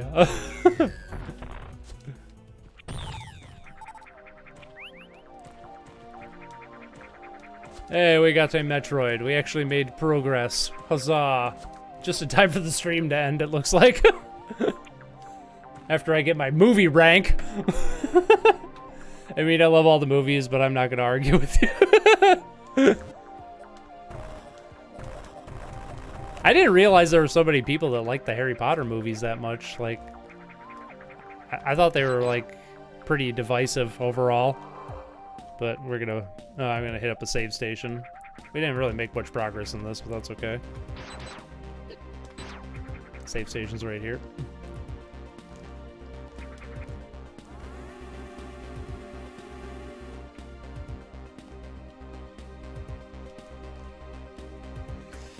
Alrighty then. Let's move on over to this. Ugh. I mean, I love all the movies, but I'm not gonna argue with you. I read that already. Sure did. Haven't seen all the movies Oop, that's the wrong button. I got Metroid cranking in my ears here. Haven't seen all the movies recently, just a few of them, but I can say that the best Harry Potter movie is easily Prisoner of Azkaban. I fucking knew it. I hate that movie so much. Everyone knows that. Half-Blood Prince is a terrible movie. Oh my god. Really? I've heard so many people that say that fucking Prisoner of Azkaban was like this amazing movie, and I thought it was dog shit. I've seen that movie 3 times. I went and saw it in theaters and thought it was dog shit. I watched it when it came out on video, thought it was dog shit, and then years later when everybody had a boner for it, I thought I better go back and watch it because everybody's telling me it's such a great movie, and I just do not get it. Oh.